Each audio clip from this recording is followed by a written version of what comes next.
ഒരു സംഭവമാണ് വാസ്തവത്തിൽ. ഞാൻ ഇവിടെ വന്നപ്പോൾ അദ്ദേഹം അത് ആർട്ടിക്കുലേറ്റ് ചെയ്തു. അതായത് വലിയ മെട്രോയും പാലവും റോഡും ഒന്നും ഉണ്ടാക്കുന്നതല്ല വാസ്തവത്തിൽ വികസനം. വികസനം എന്ന് പറയുന്ന അടിസ്ഥാനപരമായി മാനവശേഷിയുടെ വികസനമാണ്. ഇപ്പം ഈ പ്രോഗ്രാം നടത്തുന്നു എന്ന് പറഞ്ഞപ്പോൾ ഞാൻ അദ്ദേഹത്തെ പറ്റി അന്വേഷിച്ചു. കേരളത്തിൽ നടക്കുന്ന ഓരോ മാറ്റങ്ങളും ഞാൻ ജനീവയിലിരുന്ന് ശ്രദ്ധിക്കുന്ന ആളാണ്. അദ്ദേഹം കഴിഞ്ഞ വളരെ ചുരുങ്ങിയ കാലം കൊണ്ട് ഈ മണ്ഡലത്തിൽ അദ്ദേഹത്തിൻ്റെ കയ്യൊപ്പ് പതിപ്പിച്ച ഒരാളാണ്. വളരെ വ്യത്യസ്തനായ ഒരാളാണ്. വളരെ പുരോഗമന ചിന്ത ഉള്ള ഒരാളാണ്. വിദ്യാർത്ഥികളിൽ നിക്ഷേപം നടത്തുന്ന ഒരാളാണ് എന്ന് എന്നോട് പല ആളുകളും പറഞ്ഞു.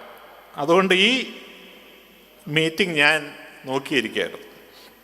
അപ്പോഴാണ് സമദാനി സാബും കൂടി ഉണ്ട് എന്ന് പറഞ്ഞത്. അത് എപ്പോഴും സന്തോഷമുള്ള കാര്യമാണ്. എൻ്റെ വിഷമം എന്താണെന്ന് പറഞ്ഞിട്ടുണ്ടെങ്കിൽ, ഞാനിൽ പ്രസംഗിക്കാൻ ചിലപ്പോൾ പ്രസംഗം ദൈർഘ്യം കുറയ്ക്കും. അപ്പോൾ എത്ര നേരം വേണമെങ്കിലും കേട്ടിരിക്കാവുന്ന ഒരാളാണ്. പക്ഷേ വേറൊരു അവസരത്തിൽ കൂടുതൽ സമയമുണ്ട്. ഞാനെപ്പോഴും യൂട്യൂബിൽ കേട്ടിരിക്കും. അദ്ദേഹം പറഞ്ഞ പോലെ ലക്ഷക്കണക്കിന് ആളുകൾ ഉണ്ട് എന്ന് പറഞ്ഞതുപോലെ ഞാനും അദ്ദേഹത്തിൻ്റെ സ്ഥിരമായി കേൾക്കുന്ന ഒരാളാണ്. അദ്ദേഹത്തിൻ്റെ പ്രസംഗങ്ങൾ വളരെ മനോഹരമാണ്. ഇപ്പോൾ അമ്മയെപ്പറ്റി അദ്ദേഹം പറഞ്ഞത്, അത് കേട്ട് ആളുകൾ കണ്ണീരൊഴുക്കുന്നത് നമ്മൾ യൂട്യൂബിൽ എത്രയോ കണ്ടതാണ്. ഇന്നത്തെ ഞാൻ പ്രസംഗിക്കാമെന്ന് പറഞ്ഞ, അല്ലെങ്കിൽ സംസാരിക്കാമെന്ന് പറഞ്ഞത് തൊഴിൽ ജീവിതത്തിൻ്റെ ഭാവി 21ാം നൂറ്റാണ്ടിൽ എന്നുള്ളതാണ്. The future of work life എന്നാണ് ഞാൻ സംസാരിക്കാമെന്ന് സമ്മതിച്ചത്. അപ്പോൾ സാധാരണഗതിയിൽ എനിക്ക് ഏറ്റവും ഇഷ്ടം കൂടുതൽ സംസാരിക്കുക എന്നതിൽ കൂടുതൽ നിങ്ങളുമായിട്ട് സംവദിക്കുക എന്നുള്ളതാണ്. അപ്പോൾ നിങ്ങൾ ചോദ്യം ചോദിക്കുന്ന ആളുകളുണ്ടെങ്കിൽ തീർച്ചയായിട്ടും അത് വലിയൊരു സന്തോഷമാണ്. ഞാൻ അടുത്തിടയ്ക്ക് കണ്ടൊരു കാര്യം എന്താണെന്ന് പറഞ്ഞിട്ടുണ്ടെങ്കിൽ, ഈ കോവിഡിന് മുമ്പുള്ള കാലഘട്ടത്തിൽ ഇതുപോലെ ഒരു വലിയൊരു ഓഡിയൻസിൽ പോയി കഴിഞ്ഞിട്ടുണ്ടെങ്കിൽ ചോദ്യം ചോദിക്കാൻ ആളുകൾക്ക് വലിയ മടിയാണ്. നമ്മൾ 1 മണിക്കൂർ സംസാരിക്കുന്നു, എന്തെങ്കിലും ചോദ്യം ഉണ്ടെന്ന് ചോദിക്കുന്നു, ആരും തന്നെ ചോദ്യം ചോദിക്കാനായിട്ട് ഇല്ല. ഓക്കെ, ശരി ശരി.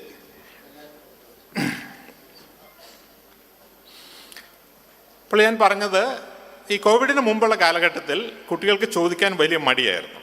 പക്ഷേ ഓൺലൈനിൻ്റെ വലിയൊരു മാറ്റം ഞാൻ കണ്ടത്, കുട്ടികളിൽ ആ മടി പൂർണ്ണമായും ഇല്ലാതായി. ഓൺലൈനായിട്ട് ഞാൻ ചിലപ്പോൾ കുട്ടികളുമായിട്ട് സംവാദത്തിനിരിക്കുമ്പോൾ ഞാൻ 7 മണിക്കൂർ വരെ നോൺ സ്റ്റോപ്പായിട്ട് കുട്ടികളുമായിട്ട് സംസാരിച്ചിട്ടുണ്ട്. കുട്ടികൾ ചോദ്യങ്ങൾ ചോദിച്ചുകൊണ്ടേയിരിക്കും, ഞാനതിന് ഉത്തരം പറഞ്ഞുകൊണ്ടിരിക്കും. ഞാൻ ഇന്ന് 7 മണിക്കൂർ സംസാരിക്കാൻ ഉദ്ദേശിക്കുന്നില്ല, കാരണം നിങ്ങൾക്ക് ലഞ്ച് കഴിക്കാനുള്ളതാണ്, അതിനുശേഷം വേറെ സ്പീക്കേഴ്സ് ഉള്ളതാണ്. പക്ഷെ തീർച്ചയായിട്ടും നിങ്ങൾ കുറച്ച് ചോദ്യങ്ങളെങ്കിലും ഉണ്ടാകും. ആ ചോദ്യങ്ങളനുസരിച്ച് നമ്മൾ പല ഡയറക്ഷനിൽ പോകാം എന്നാണ് ഞാൻ പ്രതീക്ഷിക്കുന്നത്. ഒരു കോവിഡിൻ്റെ കാലഘട്ടത്തിലാണ് നമ്മൾ ഇപ്പോൾ കടന്നുപോയിക്കൊണ്ടിരിക്കുന്നത്. കോവിഡ് നിങ്ങൾക്കറിയാം, 2019 ഡിസംബറിൽ ലോകത്ത് പ്രത്യക്ഷപ്പെട്ടതാണ്. ഇനിയും അപ്രത്യക്ഷമായിട്ടില്ല. 2 വർഷമാകുന്നു. 280 മില്യൺ 28 കോടി ആളുകളെ അത് ബാധിച്ചിരിക്കുന്നു. 5 മില്യൺ ആളുകളുടെ ജീവൻ അതെടുത്തിരിക്കുന്നു. 50 ലക്ഷത്തിൽ കൂടുതൽ ആളുകളുടെ ജീവൻ അതെടുത്തിരിക്കുന്നു. വലിയ മാറ്റങ്ങൾ ഈ കാലഘട്ടത്തിൽ ഉണ്ടായി. നമ്മളുടെ എല്ലാം ജീവിതത്തിൽ നമ്മൾ ലോക്ക്ഡൗണിലായി, കർഫ്യൂവിലായി, ഓൺലൈനായി, വർക്ക് ഫ്രം ഹോമായി, ഇങ്ങനെ പല മാറ്റങ്ങൾ നമ്മളുടെ ജീവിതത്തിലെല്ലാം ഉണ്ടായി. നമ്മളെല്ലാം ഈ കോവിഡ് കാലം ഒന്ന് കഴിയാൻ നോക്കിയിരിക്കുകയാണ്. പക്ഷേ നിർഭാഗ്യവശാൽ ഈ കോവിഡിന് ശേഷം വരാൻ പോകുന്നത്, കോവിഡ് വന്ന് കേരളത്തിലെല്ലാം കോവിഡ് ഒരു പ്രശ്നമായത് മാർച്ച് 2020-ലാണ്. ഈ മാർച്ച് 2020-ലേക്കുള്ളൊരു തിരിച്ചുപോക്കല്ല ഇനി ഉണ്ടാകാൻ പോകുന്നത്. നമ്മൾ കോവിഡ് കാലത്ത് കണ്ടതിലും വലിയ വലിയ മാറ്റങ്ങളാണ് ഇനി ലോകത്തുണ്ടാകാൻ പോകുന്നത്. ഇതാണ് ഞാൻ ആദ്യമായി നിങ്ങളോട് പറയാനായിട്ട് ആഗ്രഹിക്കുന്നത്. ഏതാണ്ട് 2010 മുതൽ നമ്മൾ 4ാം വ്യവസായ വിപ്ലവത്തിൻ്റെ തുടക്കത്തിലാണ്. നിങ്ങൾക്കറിയാം, 1ാം വ്യവസായ വിപ്ലവം എന്ന് പറയുന്നത് 18ാം നൂറ്റാണ്ടിൻ്റെ മധ്യം മുതൽ ഉണ്ടായ സ്റ്റീം എഞ്ചിൻ്റെ കണ്ടുപിടുത്തത്തോടെ ഉണ്ടായ മാറ്റങ്ങളാണ്.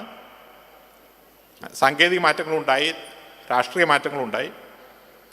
2ാം വ്യവസായ വിപ്ലവം എന്ന് പറയുന്നത് ഇലക്ട്രിസിറ്റി, ടെലഗ്രാഫ് ഇതിൻ്റെ കണ്ടുപിടുത്തത്തോടെ 19-ാം നൂറ്റാണ്ടിൻ്റെ അവസാനം ഉണ്ടായതാണ്. മൂന്നാം വ്യവസായ വിപ്ലവം എന്ന് പറയുന്നത് 20-ാം നൂറ്റാണ്ടിൻ്റെ അവസാനം ഇൻ്റർനെറ്റിൻ്റെ വരവോടെ ഇലക്ട്രോണിക്സിൽ ഉണ്ടായ മാറ്റങ്ങളാണ്. ഇപ്പോൾ നമ്മൾ 4-ാം വ്യവസായ വിപ്ലവത്തിൽ നിൽക്കുകയാണ്.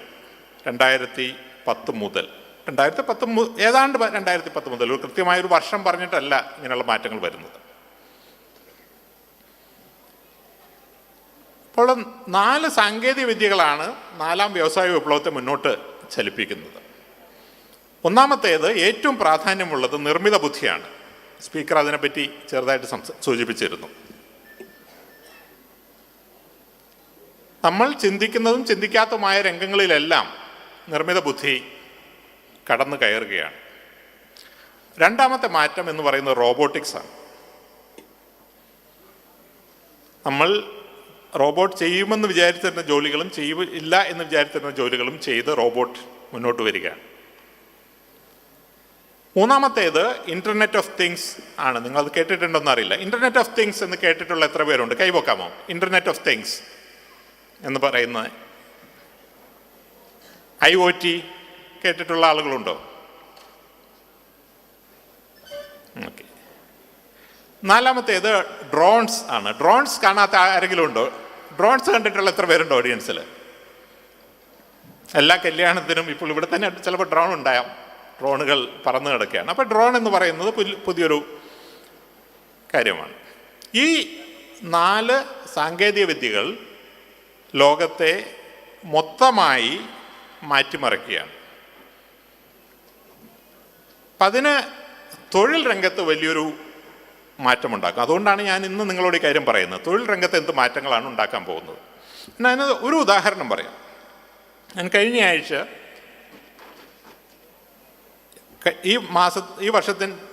ഈ മാസത്തിൻ്റെ ആദ്യം ഞാൻ ദുബായിലുണ്ടായിരുന്നു.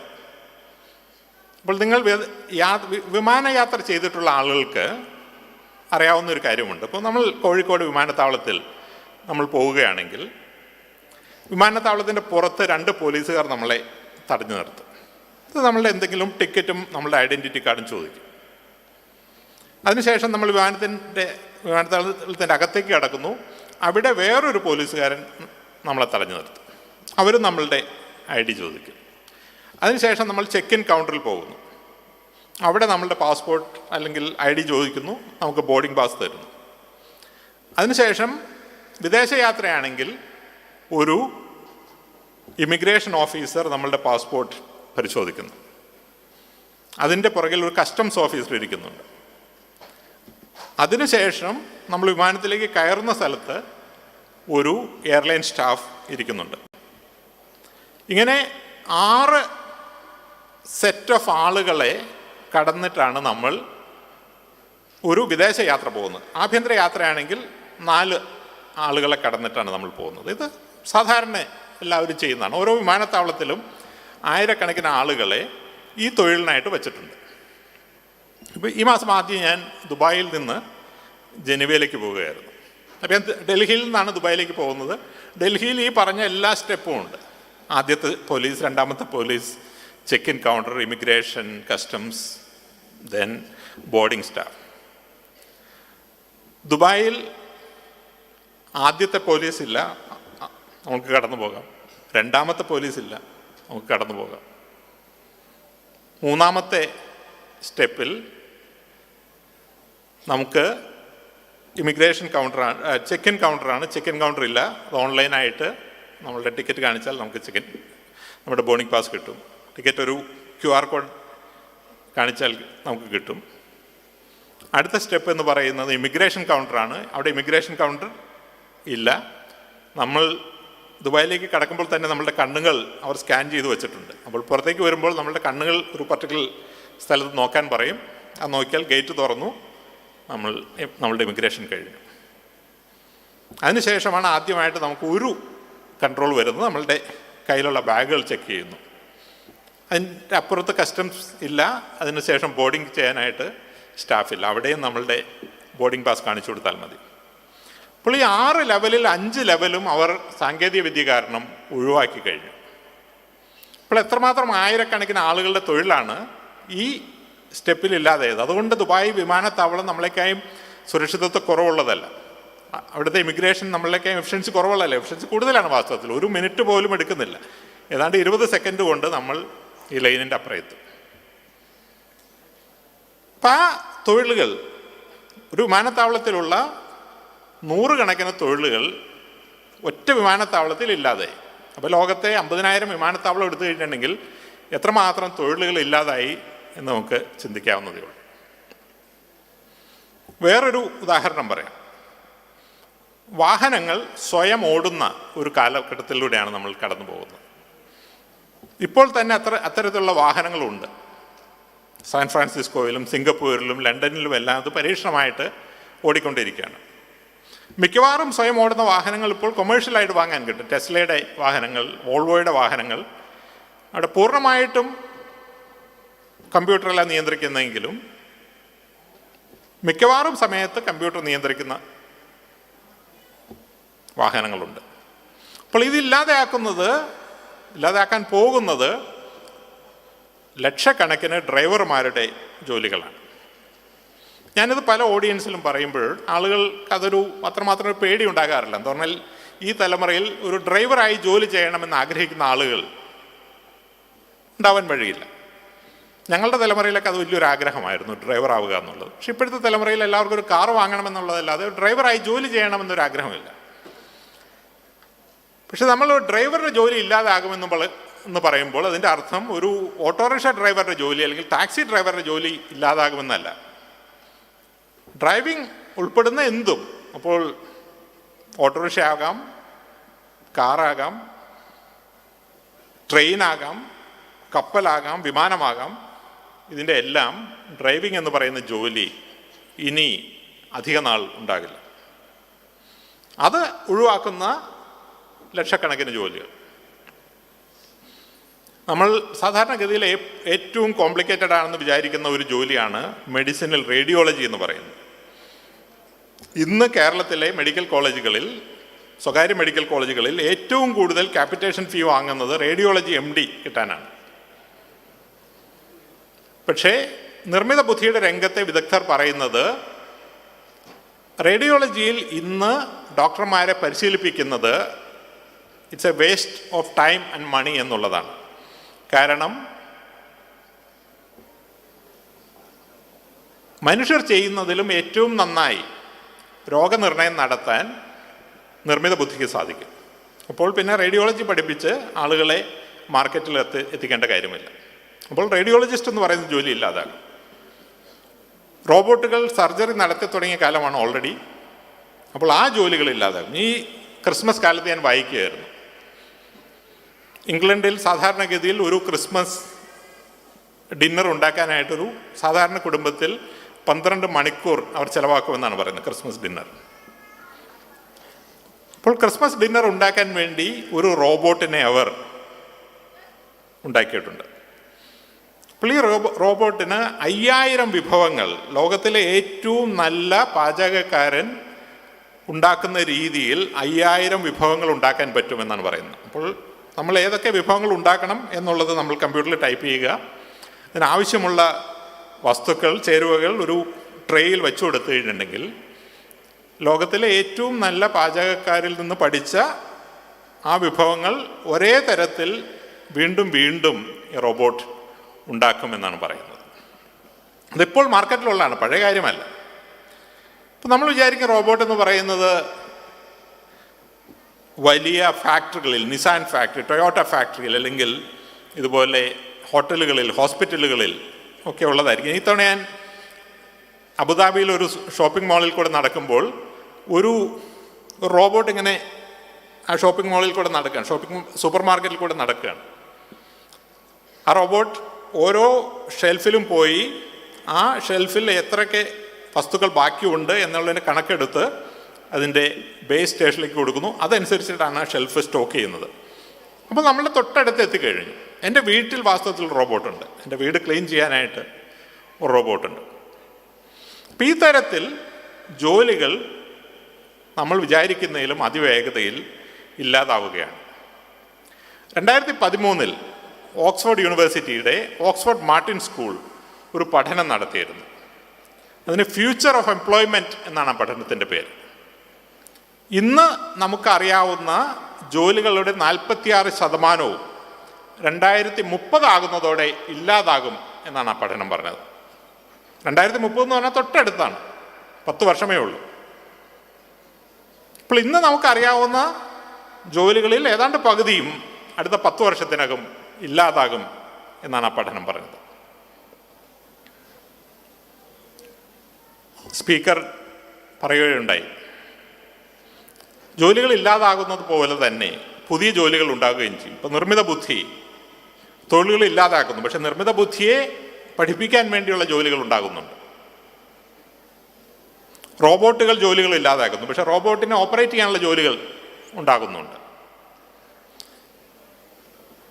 ഇന്റർനാഷണൽ ലേബർ ഓർഗനൈസേഷൻ, അന്താരാഷ്ട്ര തൊഴിൽ സംഘടന ഈ വിഷയത്തെ പറ്റി ഒരു പഠനം പുറത്തിറക്കിയിട്ടുണ്ട് 2019. എങ്ങനെയാണ് നിർമ്മിത ബുദ്ധിയും റോബോട്ട്സും തൊഴിലുകൾ ഇല്ലാതാക്കുന്നത്, എങ്ങനെയാണ് പുതിയ തൊഴിലുകൾ ഉണ്ടാക്കുന്നത്, ഇതാണ് ഈ പഠനത്തിൽ പറയുന്നത്.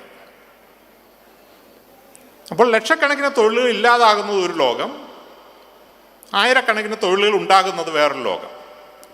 ഇപ്പോൾ ലോകം മൊത്തം എടുത്തു കഴിഞ്ഞിട്ടുണ്ടെങ്കിൽ വലിയൊരു തൊഴിൽ പ്രതിസന്ധി ഉണ്ടാകാൻ പോവുകയാണെന്നുള്ളതല്ല, ഇപ്പോൾ തന്നെ ഉണ്ടായിക്കൊണ്ടിരിക്കുകയാണ്. നിങ്ങൾ ഫോളോ ചെയ്യുന്നുണ്ടെങ്കിൽ ഗ്രേറ്റ് റെസിഗ്നേഷൻ എന്ന് പറയുന്നൊരു മൂവ്മെൻറ്റ് തന്നെ വിദേശങ്ങളിൽ വരുന്നു. തൊഴിലില്ലായ്മ എന്ന് പറയുന്നത് ഇനിയൊരു നിത്യസംഭവമാകാൻ പോകുന്നു. സ്വിറ്റ്സർലാൻഡിൽ 2 വർഷം മുമ്പ് അവർ ഒരു റഫറൻഡം നടത്തി, ഒരു ഹിതപരിശോധന നടത്തി. ആ ഹിതപരിശോധനയുടെ അടിസ്ഥാനം ഇതായിരുന്നു: നിങ്ങൾക്ക് നിങ്ങളുടെ ജീവിതകാലത്ത് തൊഴിൽ ലഭിക്കാൻ പോകുന്നില്ല, പക്ഷേ തൊഴിലില്ലായ്മ വേതനം സ്ഥിരമായി നിങ്ങൾക്ക് തരും. അത് വലിയൊരു തുകയാണ്, ചെറിയ തുകയല്ല.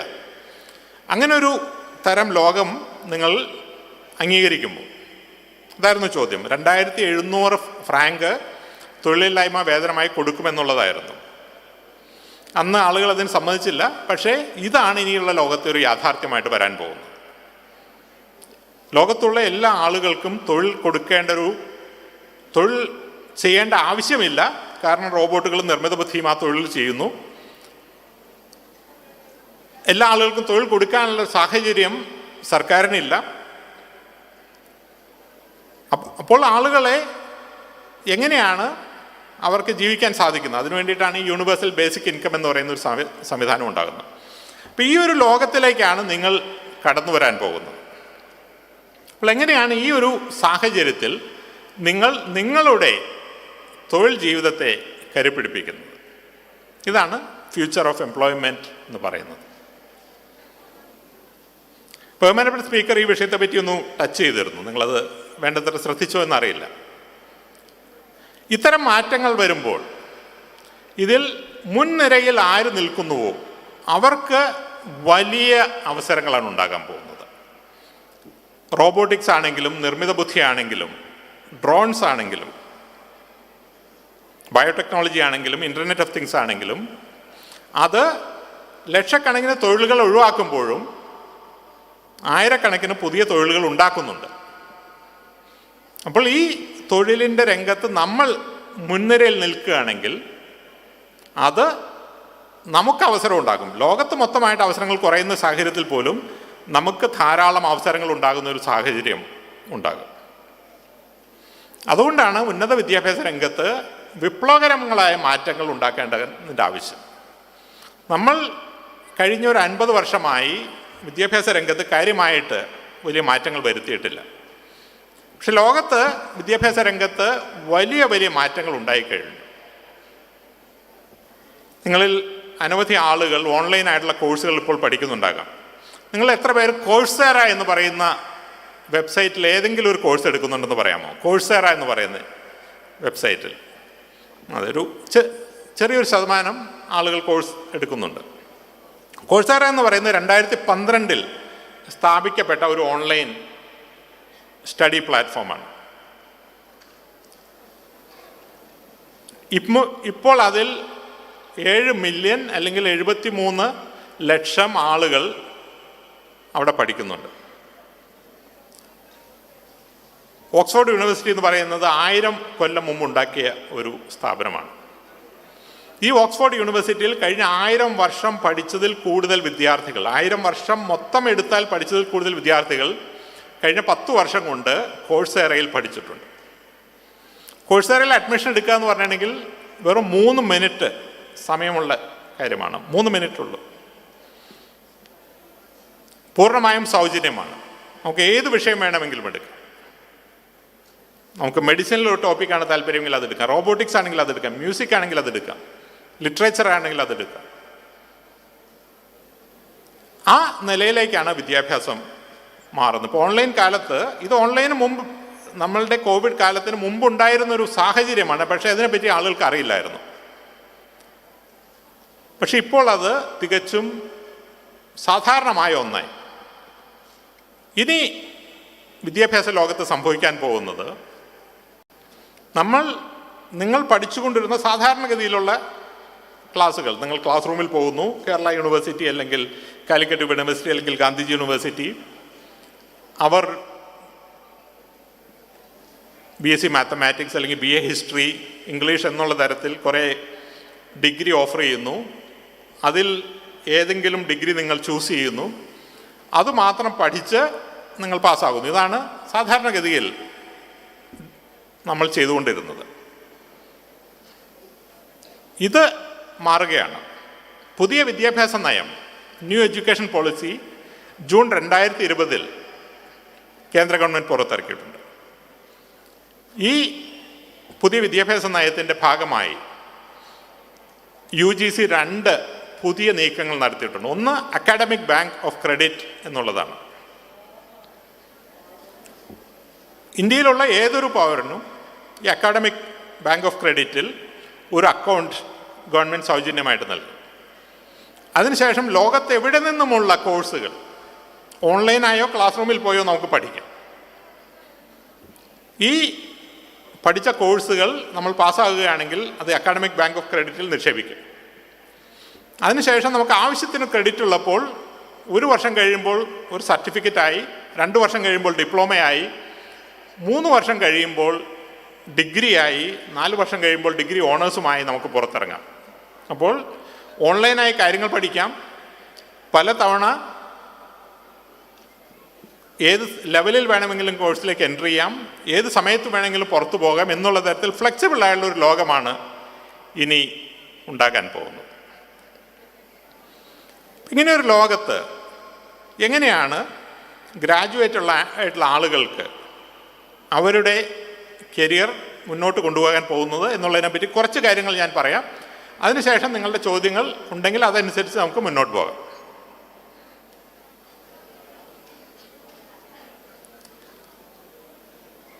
ഇരുപത്തൊന്നാം നൂറ്റാണ്ടിലെ വർക്ക് ലൈഫ് എന്നുള്ള വാക്കാണ് ഞാൻ പ്രയോഗിച്ചത്. തൊഴിൽ ജീവിതം.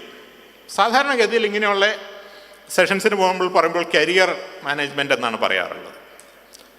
കരിയർ എന്നുള്ള വാക്കിന് ഇനി 21-ാം നൂറ്റാണ്ടിൽ പ്രസക്തിയില്ല. കരിയർ എന്ന് നമ്മൾ പറയുന്നത് സാധാരണഗതിയിൽ നമ്മൾ ഒരു കോളേജിൽ പോയി വിദ്യാഭ്യാസം നേടി BSc, MSc വേണമെങ്കിൽ PhD എടുത്തു, എൻജിനീയറിംഗ് പാസ്സായി, MBBS പാസ്സായി, അതനുസരിച്ച് ഒരു ജോലി നേടി. ആ ജോലിയിൽ തുടർന്ന് നമ്മൾ അസിസ്റ്റൻ്റ് എഞ്ചിനീയറിൽ നിന്ന് ചീഫ് എഞ്ചിനീയർ വരെ പടിപടിയായി പ്രൊമോഷൻ എത്തി റിട്ടയർ ആയി ജീവിക്കുന്നു. ഇതാണ് നമ്മുടെ കരിയർ എന്ന് പറയുന്നത്. ആ കരിയർ പ്രോഗ്രഷൻ എന്ന് പറയുന്നത് ഒരു ജോലിയുടെ താഴത്തെ തട്ടിൽ നിന്ന് മുകളിലെ തട്ടിലേക്ക് പോകുന്നതിനാണ് കരിയർ പ്രോഗ്രഷൻ എന്ന് പറയുന്നത്. നിങ്ങളുടെ ജീവിതത്തിൽ അങ്ങനെ ഒരു കാലഘട്ടം ഉണ്ടാകില്ല. സാധാരണഗതിയിൽ നിങ്ങൾ തിരഞ്ഞെടുത്തിരിക്കുന്ന ഏതൊരു ലൈൻ ആണെങ്കിൽ പോലും, മാത്തമാറ്റിക്സ് ആണെങ്കിലും ഹിസ്റ്ററി ആണെങ്കിലും ലിറ്ററേച്ചർ ആണെങ്കിലും, ഇതെല്ലാം തന്നെ ഏതാണ്ട് ഒരു 10 വർഷത്തിനകം നമ്മൾ പഠിക്കുന്ന ഒരു ലൈൻ കൂടുതൽ മാറ്റങ്ങൾ വരുന്നു. അപ്പോൾ വീണ്ടും പഠിക്കേണ്ടതായിട്ട് വരുന്നു. തൊഴിലുകളിൽ മാറ്റം വരുന്നു. ഞാൻ പറഞ്ഞല്ലോ, ഇപ്പോൾ ന്യൂറോ സർജൻ്റെ കാര്യം പറഞ്ഞു, പൈലറ്റിൻ്റെ കാര്യം പറഞ്ഞു, ഷിപ്പിലെ ക്യാപ്റ്റൻ്റെ കാര്യം പറഞ്ഞു, ഡ്രൈവറുടെ കാര്യം പറഞ്ഞു, റേഡിയോളജിസ്റ്റിൻ്റെ കാര്യം പറഞ്ഞു. അപ്പോൾ തൊഴിലുകൾ ഇല്ലാതാകുന്നു. അപ്പോൾ ആ തൊഴിലിൽ നിലനിൽക്കുന്ന ആളുകൾക്ക് വേറൊരു തൊഴിലിലേക്ക് മാറേണ്ടി വരും. അപ്പോൾ ഒരു കരിയറിൽ നിന്ന് വേറൊരു കരിയറിലേക്ക് മാറേണ്ടി വരും. ഇതാണ് നമ്മൾ ആദ്യമായിട്ട് മനസ്സിലാക്കേണ്ടത്. ഇനിയുള്ള കാലത്ത് നിങ്ങളുടെ തൊഴിൽ എന്ന് പറയുന്ന ഒരു തൊഴിൽ ജീവിതമാണ്. ഒരു ഡിഗ്രി പഠിച്ച് ജീവിതകാലം മുഴുവൻ അതിൽ നിലനിൽക്കുക എന്നുള്ളതല്ല. അപ്പോൾ വീണ്ടും വീണ്ടും പഠിക്കാനും ജീവിതകാലം മുഴുവൻ പഠിക്കാനും നിങ്ങൾ തയ്യാറായിരിക്കുക എന്നുള്ളതാണ് ഏറ്റവും പ്രാധാന്യമുള്ളത്. രണ്ടാമത്തെ കാര്യം, നിങ്ങൾക്ക് എന്തറിയാം എന്നുള്ളതിൽ കൂടുതൽ നിങ്ങൾക്ക് ആരെ അറിയാം എന്നുള്ളതാണ് നിങ്ങളുടെ തൊഴിൽ ജീവിതത്തെ ഏറ്റവും കൂടുതൽ സ്വാധീനിക്കാൻ പോകുന്നത്. സമദാനി സാർ സംസാരിച്ചപ്പോൾ അദ്ദേഹം പറഞ്ഞു, ഡൽഹി യൂണിവേഴ്സിറ്റിയിൽ, ഡൽഹിയിലെ മറ്റുള്ള യൂണിവേഴ്സിറ്റികളിൽ, അലിഗഡ് മുസ്ലിം യൂണിവേഴ്സിറ്റി അല്ലെങ്കിൽ ജാമിയ മിലിയ ആണെങ്കിലും, ഡൽഹി യൂണിവേഴ്സിറ്റിയിലെ ലേഡി ശ്രീറാം കോളേജ് ആണെങ്കിലും, സെൻറ്റ് സ്റ്റീഫൻസിലാണെങ്കിലും, അവിടെ മലയാളികളുടെ എണ്ണം വളരെ വേഗത്തിൽ കൂടുകയാണ്. 10 വർഷം മുമ്പ് 50 കുട്ടികൾ ഉള്ളിടത്ത് ഇപ്പോൾ 2500 മാറിയിരിക്കുകയാണ്. കഴിഞ്ഞ 2 വർഷത്തിനകത്ത് തന്നെ 600-ൽ നിന്ന് 2500 മാറിയിരിക്കുകയാണ്. അത്ര വലിയ വേഗത്തിലാണ് മലയാളികൾ അവിടെ പോയി പെടുന്നത്. ഈ സെൻറ്റ് സ്റ്റീഫൻസിലോ ലേഡി ശ്രീറാമിലോ പോകുമ്പോൾ നമ്മുടെ തൊട്ടടുത്തുള്ള കോളേജിൽ പഠിക്കുന്ന ഹിസ്റ്ററിയിലോ കൊമേഴ്സിലോ കൂടുതലൊന്നും നമ്മളവിടെ പഠിക്കുന്നില്ല. പക്ഷെ അവിടെ നിന്ന് പുറത്തു വരുന്ന ആളുകൾക്ക് ലഭിക്കുന്ന അവസരങ്ങൾ എന്ന് പറയുന്നത് നമുക്ക് ചിന്തിക്കാൻ പോലും പറ്റുന്നതിൽ കൂടിയ അവസരങ്ങളാണ്. ഇതെന്തുകൊണ്ടാണ് അത് സംഭവിക്കുന്നത്? എന്തുകൊണ്ടാണ് ഡൽഹി യൂണിവേഴ്സിറ്റിയിൽ, ജവഹർലാൽ നെഹ്റു യൂണിവേഴ്സിറ്റിയിൽ, IIT-യിൽ ഉള്ള ആളുകൾക്ക് സാങ്കേതികമായി കൂടുതൽ അറിവില്ലെങ്കിലും കൂടുതൽ അവസരങ്ങൾ ലഭിക്കുന്നത്? ഇവിടെയാണ് നെറ്റ്വർക്കിംഗ് എന്ന് പറയുന്നതിൻ്റെ പ്രാധാന്യം. ഈ സ്ഥാപനങ്ങളിൽ നമ്മൾ ചെന്ന് ചേരുമ്പോൾ നമുക്ക് കിട്ടുന്നത് അന്ന് അവിടെ പഠിക്കുന്ന കുട്ടികളുടെ ഒരു നെറ്റ്വർക്ക്, അവിടെ നിന്ന് പഠിച്ചു പോയ കുട്ടികളുടെ ഒരു നെറ്റ്വർക്ക്. അപ്പോൾ ഈ സ്ഥാപനങ്ങളിൽ നിന്ന് പഠിച്ചു പോയ ആളുകൾ എല്ലാ രാജ്യങ്ങളിലും എല്ലാ സ്ഥലങ്ങളിലും ഇന്ന് ജോലി ചെയ്യുന്നുണ്ടാകും. അപ്പോൾ ഞാൻ കാൺപൂർ IIT-യിലാണ് പഠിച്ചത്. ഞാൻ ഡൽഹിയിലെ സെക്രട്ടറിയിൽ കൂടി ഇപ്പോൾ നടക്കുകയാണെങ്കിൽ അവിടെ ഉള്ള ഒരു 50 സീനിയർ സെക്രട്ടറി ലെവലിലുള്ള IAS ഉദ്യോഗസ്ഥന്മാർ എൻ്റെ കാലഘട്ടത്തിൽ IIT-യിൽ പഠിച്ചതായിരിക്കും, അല്ലെങ്കിൽ IIT-യുമായി ഏതെങ്കിലും തരത്തിൽ ബന്ധമുള്ളവരായിരിക്കും. ഈ ഉള്ള ബന്ധം നമ്മളുടെ കരിയറിനെ മൊത്തമായി മുന്നോട്ട് നയിക്കും. അപ്പോൾ എങ്ങനെയാണ് ഇതുപോലെയുള്ള ബന്ധങ്ങൾ ഉണ്ടാക്കിയെടുക്കുക എന്നുള്ളതാണ് ഏറ്റവും പ്രധാനം. അതുകൊണ്ടാണ് നമ്മൾ ഏതെങ്കിലും അവസരമുണ്ടെങ്കിൽ നമുക്ക് ലഭ്യമായതിൽ ഏറ്റവും നല്ല വിദ്യാഭ്യാസ സ്ഥാപനത്തിൽ പോകാനായിട്ട് ശ്രമിക്കണം. ഞാൻ പറഞ്ഞ പോലെ അതൊരു വിഷയത്തിൽ കൂടുതൽ അറിവ് നേടുക എന്നുള്ളതല്ല പ്രധാനം. അപ്പോൾ നമുക്ക് എക്കണോമിക്സ് ആണ് ഇഷ്ടം, പക്ഷെ നമുക്ക് അവസരം വരുന്നത് ലെറ്റ്സ് സേ കൊമേഴ്സിലാണ്, പക്ഷേ ഡൽഹിയിൽ പോകാനുള്ള അവസരമുണ്ട്. അപ്പം അങ്ങനെയാണെങ്കിൽ തീർച്ചയായും നമ്മൾ ഡൽഹിയിൽ പോകാനുള്ള അവസരം കൂടുതൽ വാല്യുബിൾ ആയിട്ട് എടുക്കണം. ഇത് സാധാരണഗതിയിൽ ഇങ്ങനെ ആയിരിക്കില്ല നിങ്ങളോട് ആളുകൾ പറഞ്ഞു തന്നിട്ടുള്ളത്. നിങ്ങൾക്ക് ഏത് വിഷയമാണോ ഏറ്റവും കൂടുതൽ താല്പര്യം അതിൽ കൂടുതൽ ശ്രദ്ധ ചെലുത്തണം എന്നുള്ളതായിരിക്കും. 2 ദിവസം മുമ്പ് ഞാൻ ഈ വിഷയത്തെപ്പറ്റി ഒരു ലേഖനം വന്നിരുന്നു. അതെൻ്റെ ലിങ്ക്ഡിനിൽ ഞാൻ ഷെയർ ചെയ്തിരുന്നു. നമ്മളുടെ ഡ്രീം ജോബ് എന്ന് പറയുന്നത് നമ്മളൊരു ജോബിനെ മുൻകൂട്ടി കണ്ട് മെഡിസിൻ, എൻജിനീയറിംഗ്, ലോ എന്നുള്ള തരത്തിൽ മുന്നോട്ട് പോകുക എന്നുള്ളതല്ല. നമുക്ക് നന്നായി ചെയ്യാൻ സാധിക്കുന്നതും പൊതുരംഗത്തിന് ആവശ്യമുള്ളതുമായുള്ള ഒരു പ്രൊഫഷനെയാണ് നമ്മൾ ചൂസ് ചെയ്യേണ്ടത്. നമ്മളുടെ ഡ്രീം പാഷനെ ഫോളോ ചെയ്യുന്നത് കരിയർ രംഗത്ത് സാധാരണഗതിയിൽ നഷ്ടക്കച്ചവടമായിട്ടാണ് മാറാറുള്ളത്. അപ്പോൾ വേണ്ടത്ര നെറ്റ്വർക്കുകൾ ഉണ്ടാക്കിയെടുക്കുക എന്നുള്ളത് ഏറ്റവും പ്രാധാന്യമുള്ള കാര്യമാണ്. ഈ കൂട്ടത്തിലിരിക്കുന്ന ആളുകളോട് എനിക്ക് പറയാനുള്ളത്, നിങ്ങൾ എല്ലാവരും തന്നെ ഒരാളൊഴികെ നിങ്ങൾക്ക് പറ്റുന്നതിൽ ഏറ്റവും നല്ല വിദ്യാഭ്യാസ സ്ഥാപനത്തിൽ അടുത്ത ഉന്നത വിദ്യാഭ്യാസം നേടാനായിട്ട് ഉന്നത വിദ്യാഭ്യാസത്തിന് പോകുന്ന ആളുകളുണ്ടെങ്കിൽ അവർ തീർച്ചയായിട്ടും നിങ്ങൾക്ക് പറ്റുന്നതിൽ ഏറ്റവും നല്ലതെന്ന് പറയുന്നത് ലോക റാങ്കിങ് എല്ലാം ഉണ്ടല്ലോ. അതിൽ ഇപ്പോൾ സ്റ്റാൻഫോർഡിലോ ഓക്സ്ഫോർഡിലോ പോകാൻ കഴിവും സാഹചര്യമുള്ള ആളുകൾ തീർച്ചയായിട്ടും അവിടെ പോകണം. അവിടെയും കാരണം ഇത് തന്നെയാണ്, അവിടെ പുതിയ മാത്തമാറ്റിക്സ് ഒന്നും പഠിപ്പിക്കുന്നില്ല. പക്ഷേ ഓക്സ്ഫോർഡിൽ നിങ്ങൾക്ക് കിട്ടുന്ന ക്ലാസ്സിലെ ഡൈവേഴ്സിറ്റി എന്ന് പറയുന്നത് ഡൽഹി യൂണിവേഴ്സിറ്റിയിൽ കിട്ടുന്ന ഡൈവേഴ്സിറ്റിയിലും കൂടുതലായിരിക്കും. ഡൽഹി യൂണിവേഴ്സിറ്റിയിൽ കിട്ടുന്ന ഡൈവേഴ്സിറ്റി എന്ന് പറയുന്നത് തിരുവനന്തപുരത്ത് കിട്ടുന്നതിലും കൂടുതലായിരിക്കും. തിരുവനന്തപുരത്ത് കിട്ടുന്നത് മലപ്പുറത്ത് കിട്ടുന്നതിലും കൂടുതലായിരിക്കും. ഇതാണ് അതിൻ്റെ ഒരു രീതി. കരിയർ രംഗത്ത് ഞങ്ങൾക്കെല്ലാം ഏറ്റവും കൂടുതൽ ബെനിഫിറ്റ് ഉണ്ട്. അപ്പം എന്നെ സംബന്ധിച്ചിടത്തോളം ഏറ്റവും വലിയ മാറ്റം എൻ്റെ കരിയറിൽ ഉണ്ടാക്കിയത് 3 വിദ്യാഭ്യാസ സ്ഥാപനങ്ങളാണ്. ഒന്ന്, കാൺപൂർ IIT-യിൽ പോയത് ഉണ്ടാക്കിയ ഒരു നെറ്റ്വർക്ക്. രണ്ടാമത്തത് അമേരിക്കയിലെ യൂണിവേഴ്സിറ്റി ഓഫ് കാലിഫോർണിയ ബെർക്ക്ലിയിൽ അതുണ്ടാക്കിയ ഒരു നെറ്റ്വർക്ക്. മൂന്നാമത് ഐക്യരാഷ്ട്രസഭയുടെ യുണൈറ്റഡ് നേഷൻസ് യൂണിവേഴ്സിറ്റിയുടെ ലീഡർഷിപ്പ് അക്കാഡമി ഉണ്ട് ജോർഡാനിലെ അമ്മാനിൽ, അതുണ്ടാക്കിയ ഒരു നെറ്റ്വർക്ക്. ഈ നെറ്റ്വർക്കുകളാണ് നിങ്ങളുടെ കരിയറിനെ മൊത്തമായി മുന്നോട്ട് കൊണ്ടുപോകാൻ പോകുന്നത്. അപ്പോൾ നിങ്ങൾക്ക് സാധിക്കുന്നതിൽ ഏറ്റവും നല്ല വിദ്യാഭ്യാസ സ്ഥാപനം ഡൽഹിയിലെങ്കിൽ ഡൽഹിയിൽ, ബാംഗ്ലൂരെങ്കിൽ ബാംഗ്ലൂരിൽ, കോയമ്പത്തൂരെങ്കിൽ കോയമ്പത്തൂർ, തിരുവനന്തപുരത്തെങ്കിൽ തിരുവനന്തപുരത്ത്, അവിടെ പോയി അടുത്ത ഡിഗ്രി നേടാനായിട്ട് നിങ്ങൾ ശ്രമിക്കണം. അത് നിങ്ങളെ കരിയറിൻ്റെ പുതിയൊരു ഓർബിറ്റിലേക്ക് നയിക്കും. ഇപ്പോൾ എല്ലാ ആളുകൾക്കും ഇവിടെ എല്ലാം പോകാൻ സാധിച്ചൊന്നും വരില്ല. നമുക്ക് എല്ലാവർക്കും അതിൻ്റേതായ പ്രായോഗികമായുള്ള ബുദ്ധിമുട്ടുകളുണ്ട്. അങ്ങനെ സാധ്യതയുള്ളവരെല്ലാം ചെയ്യണം. പക്ഷെ അങ്ങനെ എല്ലാത്തവർക്കും ജീവിതം അവസാനിക്കുന്നൊന്നുമില്ല. ഇപ്പോൾ പുതിയ ലോകം വലിയ അവസരങ്ങൾ ഉണ്ടാക്കുന്നുണ്ട്. ലിങ്ക്ഡിൻ എന്ന് പറയുന്ന സോഷ്യൽ നെറ്റ്വർക്കിംഗ് സൈറ്റ് ഉണ്ട്. നിങ്ങളിൽ എത്ര പേർക്ക് ലിങ്ക്ഡിൻ അക്കൗണ്ട് ഉണ്ടെന്ന് ഷോ ഓഫ് ഹാൻഡ്സ് കാണിക്കാമോ? ഓക്കെ, ഞാൻ എല്ലാവരും കൈ പൊക്കാത്തതുകൊണ്ടെന്ന് അറിയില്ല. 30% ആളുകൾക്കാണ് ലിങ്ക്ഡിൻ അക്കൗണ്ട് ഉള്ളത്. നിങ്ങളുടെ ഈ പ്രായത്തിൽ ഒരു 12ാം ക്ലാസ് കഴിഞ്ഞ ആളുകളിൽ 100% ആളുകൾക്കും ലിങ്ക്ഡിൻ അക്കൗണ്ടുകൾ ഉണ്ടായിരിക്കേണ്ടത് നിർബന്ധമുള്ള കാര്യമാണ്.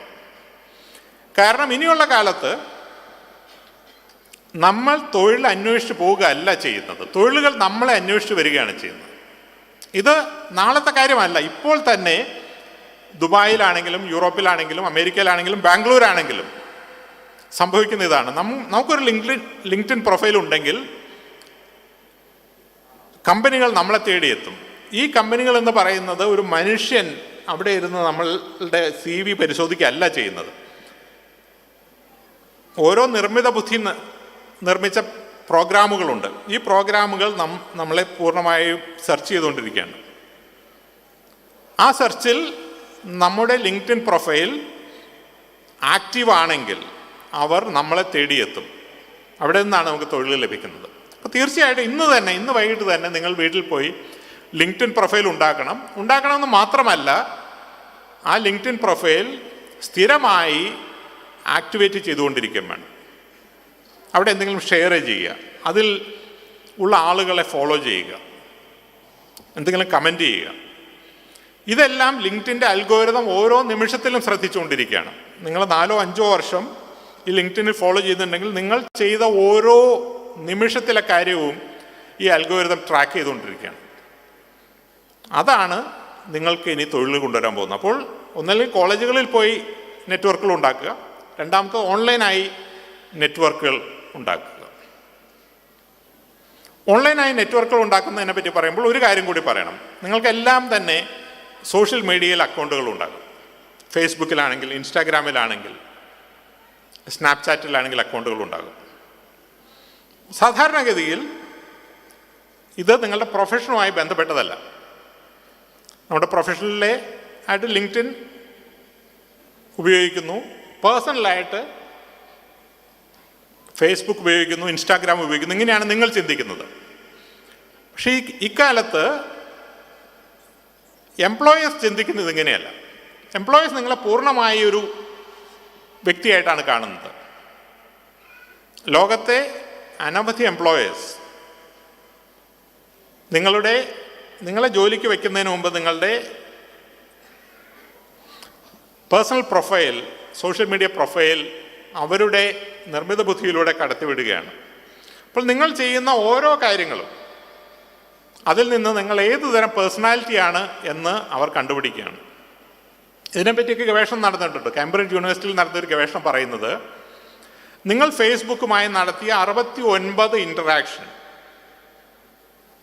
നിങ്ങളൊരു ലൈക്ക് ചെയ്യുന്നു, ഷെയർ ചെയ്യുന്നു, കമൻറ്റ് ചെയ്യുന്നു, 69 പ്രാവശ്യം നിങ്ങൾ ഫേസ്ബുക്കുമായി ഇൻറ്ററാക്ട് ചെയ്തിട്ടുണ്ടെങ്കിൽ നിങ്ങളുടെ വ്യക്തിത്വത്തിൻ്റെ അടിസ്ഥാനപരമായ കാര്യങ്ങൾ ആ അൽഗോരിതത്തിന് പ്രെഡിക്റ്റ് ചെയ്യാൻ പറ്റുമെന്നാണ് പറയുന്നത്. നിങ്ങളുടെ രാഷ്ട്രീയ വ്യൂ എന്താണ്, നിങ്ങളുടെ ഇൻ്റലക്ച്വൽ ഓറിയൻറ്റേഷൻ എവിടത്തേക്കാണ്.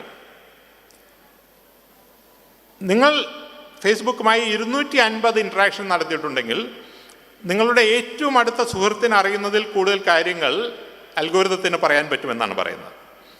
നിങ്ങൾ 500 ഇൻറ്ററാക്ഷൻ ഫേസ്ബുക്കുമായിട്ട് നടത്തിയിട്ടുണ്ടെങ്കിൽ നിങ്ങളുടെ കുടുംബത്തിലെ നിങ്ങളുടെ അച്ഛനും അമ്മയ്ക്കോ സഹോദരങ്ങൾക്കോ നിങ്ങളെ അറിയുന്നതിൽ കൂടുതൽ നന്നായി നിർമ്മിത ബുദ്ധിക്ക് നിങ്ങൾ അറിയാൻ പറ്റുമെന്നാണ് പറയുന്നത്.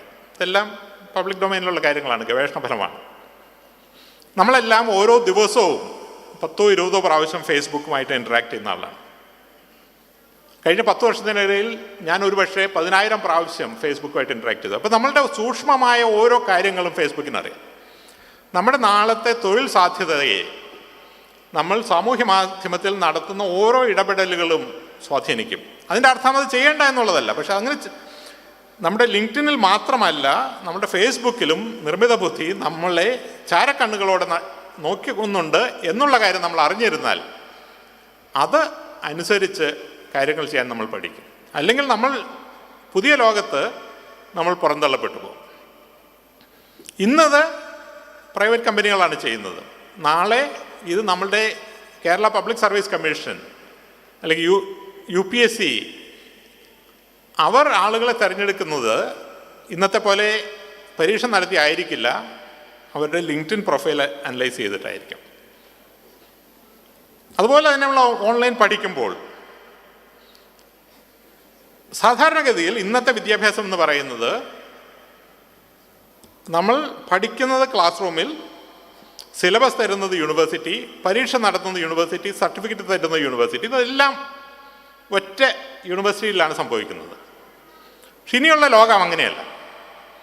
ഇനിയുള്ള ലോകത്ത് നമ്മുടെ സിലബസ് തീരുമാനിക്കുന്നത് ആ പ്രൊഫഷനിലുള്ള ആളുകളായിരിക്കും. മെഡിക്കൽ സിലബസ് തീരുമാനിക്കുന്ന മെഡിക്കൽ കൗൺസിൽ ഓഫ് ഇന്ത്യ അതുതന്നെ ഗ്ലോബൽ ആയിട്ടുള്ള സംവിധാനങ്ങളായിരിക്കും. അപ്പോൾ അമേരിക്കയിലെ മെഡിക്കൽ കൗൺസിൽ എന്ത് തീരുമാനിക്കുന്നു അതായിരിക്കും ലോകത്ത് ഇനി മെഡിസിൻ്റെ സിലബസായി മാറാൻ പോകുന്നത്. പഠിപ്പിക്കുന്നത് ലോകത്ത് എവിടെയുള്ള മെഡിക്കൽ കോളേജുകളാവാം, പെരിന്തൽമണ്ണയിലുള്ളതാവാം, മഞ്ചേരിയിലുള്ളതാകാം, കോഴിക്കോടുള്ളതാകാം. പക്ഷേ ഇവരുടെ പരീക്ഷ നടത്തുന്നതും ഇവരെ റേറ്റ് ചെയ്യുന്നതും തിരിച്ച് അന്താരാഷ്ട്രമായിട്ടുള്ള സംവിധാനങ്ങളായിരിക്കും. ഇപ്പോൾ തന്നെ ലിങ്ക്ഡിനിൽ പോയി കഴിഞ്ഞിട്ടുണ്ടെങ്കിൽ അവരുടെ സർട്ടിഫിക്കേഷൻ സ്കീമുണ്ട്. നമ്മൾ എക്സൽ അറിയാവുന്ന ഒരാളാണെന്ന് എക്സലിൻ്റെ സർട്ടിഫിക്കറ്റ് നമുക്ക് വാങ്ങാം, ലിങ്ക്ഡിൻ്റെ സർട്ടിഫിക്കറ്റ് വാങ്ങാം. തൊഴിൽ കമ്പോളത്തിൽ നിങ്ങളുടെ ലിങ്ക്ഡിൻ സർട്ടിഫിക്കറ്റിനായിരിക്കാം കൂടുതൽ വാല്യൂ, നിങ്ങൾ ലോക്കൽ ഇൻസ്റ്റിറ്റ്യൂട്ടിൽ പഠിച്ചതിലായിരിക്കില്ല. ഞാൻ യൂണിവേഴ്സിറ്റി റാങ്കിങ്ങിനെ പറ്റി ആദ്യമേ പറഞ്ഞു. ലോകത്ത് 10,000 യൂണിവേഴ്സിറ്റികളുണ്ട്. കേരളത്തിലെ ഒരു യൂണിവേഴ്സിറ്റികൾ പോലും ആദ്യത്തെ 1000 യൂണിവേഴ്സിറ്റികളിൽ പോലുമില്ല. ജവഹർലാൽ നെഹ്റു യൂണിവേഴ്സിറ്റി 370 തോന്നുന്നു. അപ്പോൾ നമ്മൾ അന്താരാഷ്ട്രമായൊരു തൊഴിലിന് വേണ്ടിയിട്ട് ശ്രമിക്കുമ്പോൾ ലോകത്തൊട്ടും അറിയപ്പെടാത്തൊരു യൂണിവേഴ്സിറ്റിയിൽ നിന്ന് ആണ് നമുക്ക് ബിരുദം കിട്ടുന്നതെങ്കിൽ തീർച്ചയായിട്ടും അതിനൊരു വാല്യൂ ഉണ്ടാകില്ല. അങ്ങനെ വാല്യൂ ഉണ്ടാകണമെങ്കിൽ അന്താരാഷ്ട്രമായ ഒരു റേറ്റിംഗ് ഏജൻസിയിൽ നിന്നും നമ്മളുടെ അറിവിനെ റേറ്റ് ചെയ്യേണ്ടി വരും. ഞാൻ കഴിഞ്ഞ ദിവസം എൻ്റെ സുഹൃത്ത് സുധീർ മോഹനുമായിട്ട് ഈ വിഷയം സംസാരിക്കുകയായിരുന്നു. ഇപ്പം IT രംഗത്ത് ചില റേറ്റിംഗ് ഏജൻസികളുണ്ട്. സിസ്കോ എന്ന് പറയുന്നത് നെറ്റ്വർക്കിങ്ങിൻ്റെ ഒരു റേറ്റിംഗ് ഏജൻസിയാണ്. മൈക്രോസോഫ്റ്റിന് അവരുടേതായ മൈക്രോസോഫ്റ്റ് പ്രൊഫഷണൽ സർട്ടിഫിക്കേഷനുണ്ട്. ഗൂഗിളിൻ്റെ ക്ലൗഡ് സർട്ടിഫിക്കേഷനുണ്ട്. ഈ സർട്ടിഫിക്കറ്റുകൾ ഏതെങ്കിലും നിങ്ങൾക്കുണ്ടെങ്കിൽ ജോലി 100% ഉറപ്പാണ്. ഇങ്ങനെയുള്ള സർട്ടിഫിക്കേഷനുള്ള ആളുകളെ, അപ്പോൾ ഈ സർട്ടിഫിക്കേഷൻ കേരള യൂണിവേഴ്സിറ്റി നൽകുന്നതല്ല, JNU നൽകുന്നതല്ല, ഹാർവാർഡ് നൽകുന്നതല്ല, യൂണിവേഴ്സിറ്റി പോലുമല്ല.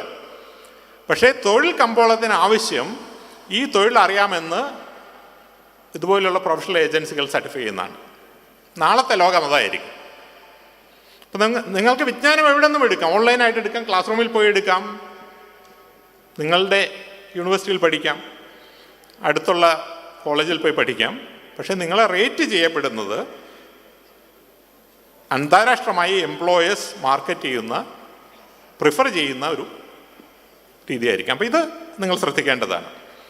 എവിടെയാണ് തൊഴിലിന് ആവശ്യം, ഏത് സർട്ടിഫിക്കേഷനാണ് അവർ സ്വീകരിക്കാൻ സാധ്യതയുള്ളത്, ആ സർട്ടിഫിക്കേഷൻ ലഭിക്കാനായിട്ട് ശ്രമിക്കണം. മൂന്നാമത്തത് ഞാൻ ആദ്യമേ പറഞ്ഞു, ജീവിതകാലം മുഴുവനുള്ള എഡ്യൂക്കേഷനാണ്. അപ്പോൾ നമ്മൾ ഡിഗ്രി എടുത്തു, ഇപ്പോൾ തന്നെ PGക്ക് പോകണമെന്ന് നമ്മൾ നിർബന്ധം പിടിക്കേണ്ട കാര്യമില്ല. ഒരു തൊഴിലിന് അവസരമുണ്ടെങ്കിൽ തീർച്ചയായിട്ടും ആ തൊഴിൽ രംഗത്തേക്ക് മാറും. അതിനുശേഷം ആ തൊഴിൽ ഏത് കാര്യമാണോ പുതുതായിട്ട് പഠിക്കേണ്ടത് അത് പഠിക്കുക. അങ്ങനെ തൊഴിൽ രംഗത്ത് നമുക്ക് മുന്നേറാം. ഇന്ത്യയിൽ സാധാരണഗതി, കേരളത്തിൽ പ്രത്യേകിച്ച് സാധാരണഗതി സംഭവിക്കുന്നത് ഡിഫെൻസീവ് എഡ്യൂക്കേഷൻ എന്ന് പറയുന്ന ഒരു കാര്യമാണ്. അതായത് ഡിഗ്രി കഴിയുമ്പോൾ ഓട്ടോമാറ്റിക്കായി നമ്മൾ പി ജിയിലേക്ക് പോകുന്നു. പി ജി കഴിയുമ്പോൾ വേണമെങ്കിൽ പി എച്ച് ഡിയിലേക്ക് പോകുന്നു. അപ്പോൾ പി ജി കഴിഞ്ഞ അനവധി ആളുകൾ നാട്ടിലുണ്ട്, പക്ഷെ ഇവർക്കുള്ള ജോലിയില്ല. അപ്പോൾ അവർ നേരെ പി എസ് സി പരീക്ഷ എഴുതാൻ പോകുന്നു, അല്ലെങ്കിൽ ബസ് കണ്ടക്ടർ ആവാനായിട്ട് പോകുന്നു. ഈ ബസ് കണ്ടക്ടറെ ജോലി ചെയ്യാനായിട്ട് ഒരു പി ജിയുടെ ആവശ്യമില്ല, പക്ഷേ പി ജിക്കാർ കൂടുതലുള്ളതുകൊണ്ട് ബസ് കണ്ടക്ടർമാരായി മാറുന്നു. അതിൻ്റെ ആവശ്യമില്ല. നമ്മൾ ബസ് കണ്ടക്ടർ ആവുക എന്നുള്ളതാണ് നമ്മുടെ ലക്ഷ്യമെങ്കിൽ, സാധ്യതയെങ്കിൽ നമുക്ക് 12ാം ക്ലാസ് കഴിയുമ്പോൾ തന്നെ പരീക്ഷ എഴുതാമല്ലോ. അപ്പോൾ നമുക്ക് 3 വർഷത്തെ അഡ്വാൻറ്റേജ് കിട്ടി. ആ കാലഘട്ടത്തിൽ ബസ് കണ്ടക്ടറായി ഇരുന്നു കൊണ്ട് നമുക്ക് വേണമെങ്കിൽ ഉന്നത പഠനം നടത്താം, അല്ലെങ്കിൽ ആ രംഗത്ത് തന്നെ മുന്നോട്ട് പോകാനായിട്ട് ശ്രമിക്കാം. അതായിരിക്കണം നമ്മുടെ കരിയറിൻ്റെ അടുത്ത തിങ്കിങ്. ഏറ്റവും വേഗത്തിൽ എംപ്ലോയ്മെൻറ്റ് മാർക്കറ്റിൽ എങ്ങനെ എത്തിപ്പറ്റുക എന്നുള്ളതാണ്. എല്ലാ തൊഴിലുകളും മഹത്തരമാണ് എന്ന് നമ്മൾ എപ്പോഴും പറയും, സത്യമാണ്. പക്ഷേ തൊഴിലുകളുടെ ഭാവി എന്നുള്ള ഒന്നുകൂടിയുണ്ട്.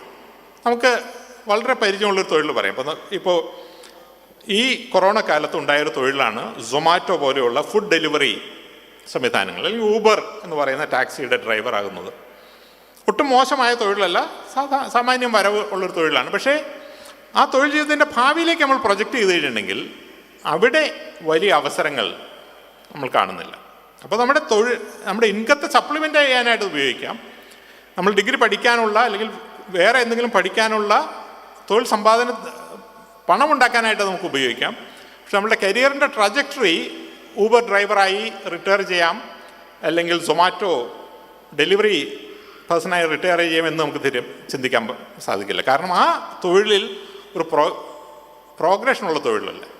ഇത് നമ്മൾ ശ്രദ്ധിക്കേണ്ടതാണ്. നമ്മൾ തൊഴിൽ രംഗത്തേക്ക് വേഗത്തിൽ എത്തുമ്പോൾ തന്നെ ആ തൊഴിലിന് ഭാവിയുണ്ടോ, അല്ലെങ്കിൽ ആ തൊഴിൽ രംഗത്തിരുന്ന് നമുക്ക് മുന്നോട്ട് പോകാൻ സാധിക്കുമോ എന്നുള്ള കാര്യവും നിങ്ങൾ ശ്രദ്ധിക്കണം. നിർമ്മിത ബുദ്ധി എല്ലാ രംഗത്തും കടന്നു കയറുകയാണെന്ന് ഞാൻ പറഞ്ഞു.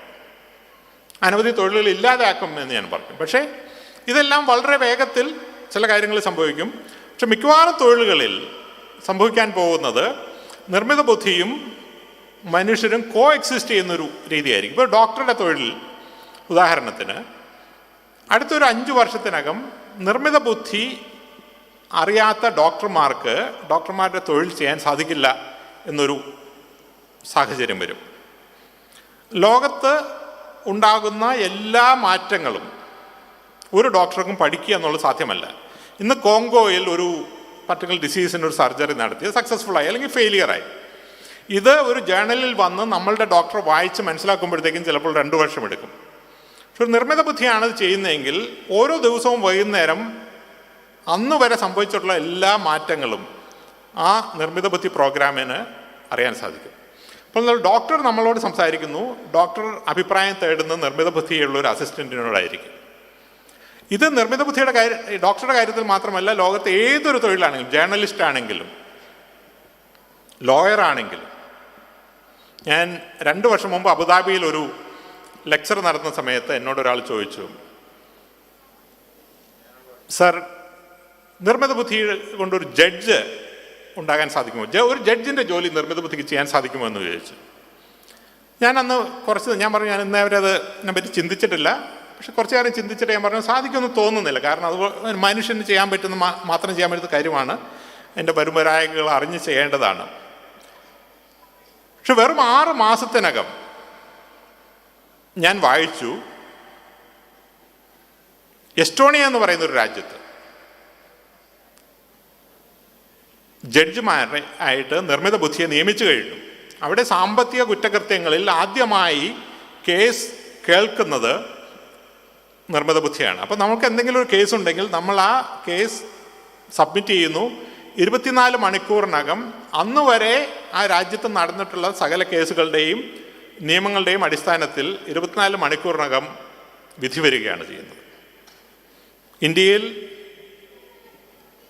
കോടിക്കണക്കിന് കേസുകൾ തെളിയാതെ കിടക്കുകയാണ്, തീർപ്പാവാതെ കിടക്കുകയാണ്. ഇന്ത്യയിൽ നിർമ്മിത ബുദ്ധി കോടതിയിൽ വരുമെന്നുള്ള കാര്യത്തിൽ യാതൊരു സംശയവുമില്ല. അപ്പോൾ ഏതൊരു രംഗത്തും ഈ മാറ്റമുണ്ടാകും. നിർമ്മിത ബുദ്ധിയെ നമ്മൾ സ്വീകരിച്ചേ പറ്റും. അധ്യാപകരുടെ ജോലിയെ പറ്റി പറയാം. ഇവിടെ കുറച്ച് അധ്യാപകർ കാണുമല്ലോ. ഈ കൊറോണ കാലത്ത് നിങ്ങൾ കണ്ടു ചില അധ്യാപകർ, ഇപ്പോൾ സായി കൃഷ്ണ എന്ന് തോന്നുന്നു ഒരു ടീച്ചറുടെ പേര്, ഒരു വളരെ ഫേമസ് ആയല്ലോ, കൈറ്റ് TV. അപ്പോൾ ആ ഒറ്റ ടീച്ചർക്ക് കേരളത്തിലെ മുഴുവൻ 1ാം ക്ലാസ്സിലെ കുട്ടികളെയും പിടിച്ചിരുത്താനുള്ളൊരു കഴിവുണ്ടായി. അപ്പോൾ അവർ ഒരു സൂപ്പർ ടീച്ചറായി മാറി. അതുപോലെ തന്നെ ഇപ്പോൾ ഫിസിക്സിലെ ലെക്ചറെല്ലാം നിങ്ങൾ കണ്ടിട്ടുണ്ടാകും. ലോകത്തെ ലക്ഷക്കണക്കിന് ആളുകൾ കാണുന്ന ലെക്ചേഴ്സ് ഉണ്ട്. കോഴ്സറയിൽ ഒരു ടീച്ചറുണ്ട്, പ്രൊഫസർ ലോറ സാന്റേഴ്സ്. അവർ എടുക്കുന്ന ഒരു കോഴ്സ് 23 ലക്ഷം ആളുകളാണ് ഇതുവരെ പഠിച്ചിറങ്ങിയിട്ടുള്ളത്. 23 ലക്ഷം ആളുകൾ. സാധാരണഗതിയിൽ ഒരു അധ്യാപകൻ്റെയോ അധ്യാപികയുടെയോ ജീവിതകാലത്ത് അവർക്ക് 10,000 ആളുകളെ പോലും പഠിപ്പിക്കാൻ സാധിക്കില്ല. അപ്പോൾ 23 ലക്ഷം ആളുകൾ ഒറ്റ ടീച്ചറാണ് പഠിപ്പിക്കുന്നത്. അങ്ങനെ നല്ലൊരു ടീച്ചർക്ക് ലക്ഷക്കണക്കിന് ആളുകളെ പഠിപ്പിക്കാനുള്ള ഒരു അവസരം ഉണ്ടാകുന്നു. അപ്പോൾ മറ്റുള്ള ടീച്ചേഴ്സ് എന്ത് ചെയ്യും? ടീച്ചേഴ്സിൻ്റെ ജോലിയെ എങ്ങനെയാണ് നിർമ്മിത ബുദ്ധി ബാധിക്കാൻ പോകുന്നത്? പിന്നെയുള്ള കാലത്ത് ടീച്ചർമാരുടെ അടിസ്ഥാനപരമായിട്ടുള്ള സ്കിൽ എന്ന് പറയുന്നത് ഒരു വിഷയം കുട്ടികളെ പഠിപ്പിക്കുക എന്നുള്ളതായിരിക്കില്ല. അതിന് ഈ സൂപ്പർ ടീച്ചേഴ്സ് ഉണ്ടാകും. അത് അവരിൽ നിന്ന് ഓൺലൈനായി ലക്ഷക്കണക്കിന് ആളുകൾ, കോടിക്കണക്കിന് ആളുകൾ അത് പഠിക്കും. പക്ഷേ കുട്ടികൾ എന്ത് പഠിക്കണം, എങ്ങനെ പഠിക്കണം എന്ന് കുട്ടികളെ സഹായിക്കുന്ന ഒരു മെൻറ്ററായി മാറാനായിട്ട് ടീച്ചർമാരുടെ ആവശ്യമുണ്ടാകും. IIT മദ്രാസിൽ കഴിഞ്ഞ വർഷം അവരൊരു കോഴ്സ് തുടങ്ങിയിട്ടുണ്ട്. ഡേറ്റ സയൻസ് എന്നാണ് അതിൻ്റെ പേര്. 3 വർഷത്തെ ഡിഗ്രി കോഴ്സാണ്. ആ കോഴ്സിന് നമ്മൾക്ക് ജോയിൻ ചെയ്യാം. നിങ്ങളത് ശ്രദ്ധിക്കേണ്ടതാണ്. 1 വർഷം ആ കോഴ്സ് പഠിച്ചാൽ നിങ്ങൾക്കൊരു സർട്ടിഫിക്കറ്റ് കിട്ടും. 32,000 രൂപയാണ്. 2 വർഷം പഠിക്കണമെങ്കിൽ 1,20,000 രൂപയാണ്. അപ്പോൾ ഡിപ്ലോമ കിട്ടും. 3 വർഷം പഠിച്ചാൽ നിങ്ങൾക്ക് ഒരു ഡിഗ്രി കിട്ടും. അപ്പോഴത്തേക്കും 3 ലക്ഷം രൂപയാവുമെന്ന് തോന്നുന്നു. ഈ കോഴ്സിന് ഇന്ന് IIT-യിൽ പഠിക്കുന്ന 7,500 കുട്ടികളാണ്. IIT മദ്രാസിൽ 46 ഡിപ്പാർട്ട്മെൻറ്റുകളിൽ എല്ലാം കൂടി മൊത്തമായി പഠിക്കുന്നത് 10,000 കുട്ടികളാണ്. അപ്പം അതിൽ കൂടുതൽ കുട്ടികളാണ് ഒരൊറ്റ കോഴ്സ് മാത്രമായിട്ട് പഠിക്കുന്നത്. അപ്പോൾ ഈ കോഴ്സ് പഠിപ്പിക്കാനായിട്ട് 4-5 അധ്യാപകരേ ഉള്ളൂ. 7,200 ആളുകളെ പഠിപ്പിക്കാനായിട്ട് 4-5 കുട്ടികളുള്ളൂ. മറ്റുള്ള 10,000 ആളുകളെ പഠിപ്പിക്കാനായിട്ട് പ്രോബ്ലി 1,000-1,200 ടീച്ചേഴ്സ് ഉണ്ട്. പക്ഷേ ഈ 7,200 ആളുകളെ സഹായിക്കാനായി ഓരോ 10 ആളുകൾക്കും ഒരു ട്യൂട്ടർ വെച്ചുണ്ട്. അപ്പോൾ ടീച്ചേഴ്സിൻ്റെ എണ്ണം 7,000 കുട്ടികളുണ്ടെങ്കിൽ 700 ട്യൂട്ടേഴ്സ്. അത് 50,000 കുട്ടികളായി കഴിഞ്ഞാൽ 5,000 ട്യൂട്ടേഴ്സ്. ആ തരത്തിൽ ടീച്ചേഴ്സിൻ്റെ ജീവിതത്തിൽ വലിയ മാറ്റങ്ങളുണ്ടാകും. നിങ്ങൾ ഏതൊരു തൊഴിൽ രംഗത്തേക്കാണ് തിരിയാൻ പോകുന്നതെങ്കിലും ആ രംഗത്തെല്ലാം സാങ്കേതിക വിദ്യയുടെ വലിയ ഒരു കടന്നുകയറ്റം ഉണ്ടാകും. ആ സാങ്കേതിക വിദ്യയെ അറിഞ്ഞിരിക്കുക എന്നുള്ളതാണ് 21-ാം നൂറ്റാണ്ടിലെ തൊഴിൽ ജീവിതത്തിൽ വളരെ പ്രധാനമായി നിങ്ങൾ ചെയ്യാനുള്ളത്. അപ്പോൾ നെറ്റ്വർക്ക് ഉണ്ടാക്കിയെടുക്കുക, ഏറ്റവും നല്ല സ്ഥാപനത്തിൽ പഠിക്കുക, നമ്മുടെ സമൂഹ മാധ്യമങ്ങളിലെ കാര്യങ്ങൾ ശ്രദ്ധിക്കുക, ജീവിതകാലം മുഴുവൻ പഠിക്കാൻ തയ്യാറെടുക്കുക. ഏതൊരു തൊഴിൽ രംഗത്താണെങ്കിലും ആ തൊഴിൽ രംഗത്ത് വരുന്ന സാങ്കേതിക വിദ്യകളെ അറിയുക, പഠിക്കുക. ഇത്രയും കാര്യങ്ങൾ ചെയ്തു കഴിഞ്ഞിട്ടുണ്ടെങ്കിൽ 21-ാം നൂറ്റാണ്ടിലെ നിങ്ങളുടെ തൊഴിൽ ജീവിതം തീർച്ചയായിട്ടും വളരെ നല്ലതാക്കി മാറ്റാൻ സാധിക്കും. ഞാൻ ആദ്യം പറഞ്ഞ പോലെ ഇത് നിങ്ങൾ ചെയ്തില്ലെങ്കിൽ മറ്റാരെങ്കിലും ഇത് ചെയ്യും. അവർ തൊഴിൽ രംഗത്ത് മുന്നേറും. നമ്മൾ പുറകിലാകുമെന്ന് മാത്രമല്ല, തൊഴിലില്ലാത്ത ഒരു തലമുറയായി മാറും. അത് ആരാണോ മുൻകൈ എടുക്കുന്നത് അവർക്ക് തൊഴിലുണ്ടാകും, മറ്റുള്ള ആളുകൾക്ക് തൊഴിലേ ഉണ്ടാകില്ല. അങ്ങനെ ഒരു ലോകമാണ് ഉണ്ടാകാൻ പോകുന്നത്. ധാരാളം പെൺകുട്ടികളുള്ളതുകൊണ്ട് ഒരു കാര്യം കൂടി പറഞ്ഞ് ഞാൻ എൻ്റെ ഇത് അവസാനിപ്പിക്കുകയാണ്. അതിനുശേഷം ചോദ്യങ്ങളുണ്ടെങ്കിൽ അതിന് ഉത്തരം പറയാം. എന്തുകൊണ്ടാണ് ഇപ്പോൾ കേരളത്തിലെ ഉന്നത വിദ്യാഭ്യാസ രംഗത്തെ സ്പീക്കർ പറഞ്ഞു ധാരാളം സ്ത്രീകളുണ്ട്. 70% പെൺകുട്ടികളാണ് ഉന്നത വിദ്യാഭ്യാസ രംഗത്ത്. ഡിഗ്രി കഴിഞ്ഞാൽ PG രംഗത്ത് 70% പെൺകുട്ടികളാണ്. പക്ഷെ തൊഴിൽ രംഗം എടുത്തു കഴിഞ്ഞിട്ടുണ്ടെങ്കിൽ അത് താഴേക്ക് വരും. തൊഴിൽ മുകളിലേക്ക് പോകും തോറും അത് കൂടുതൽ താഴേക്ക് വരും.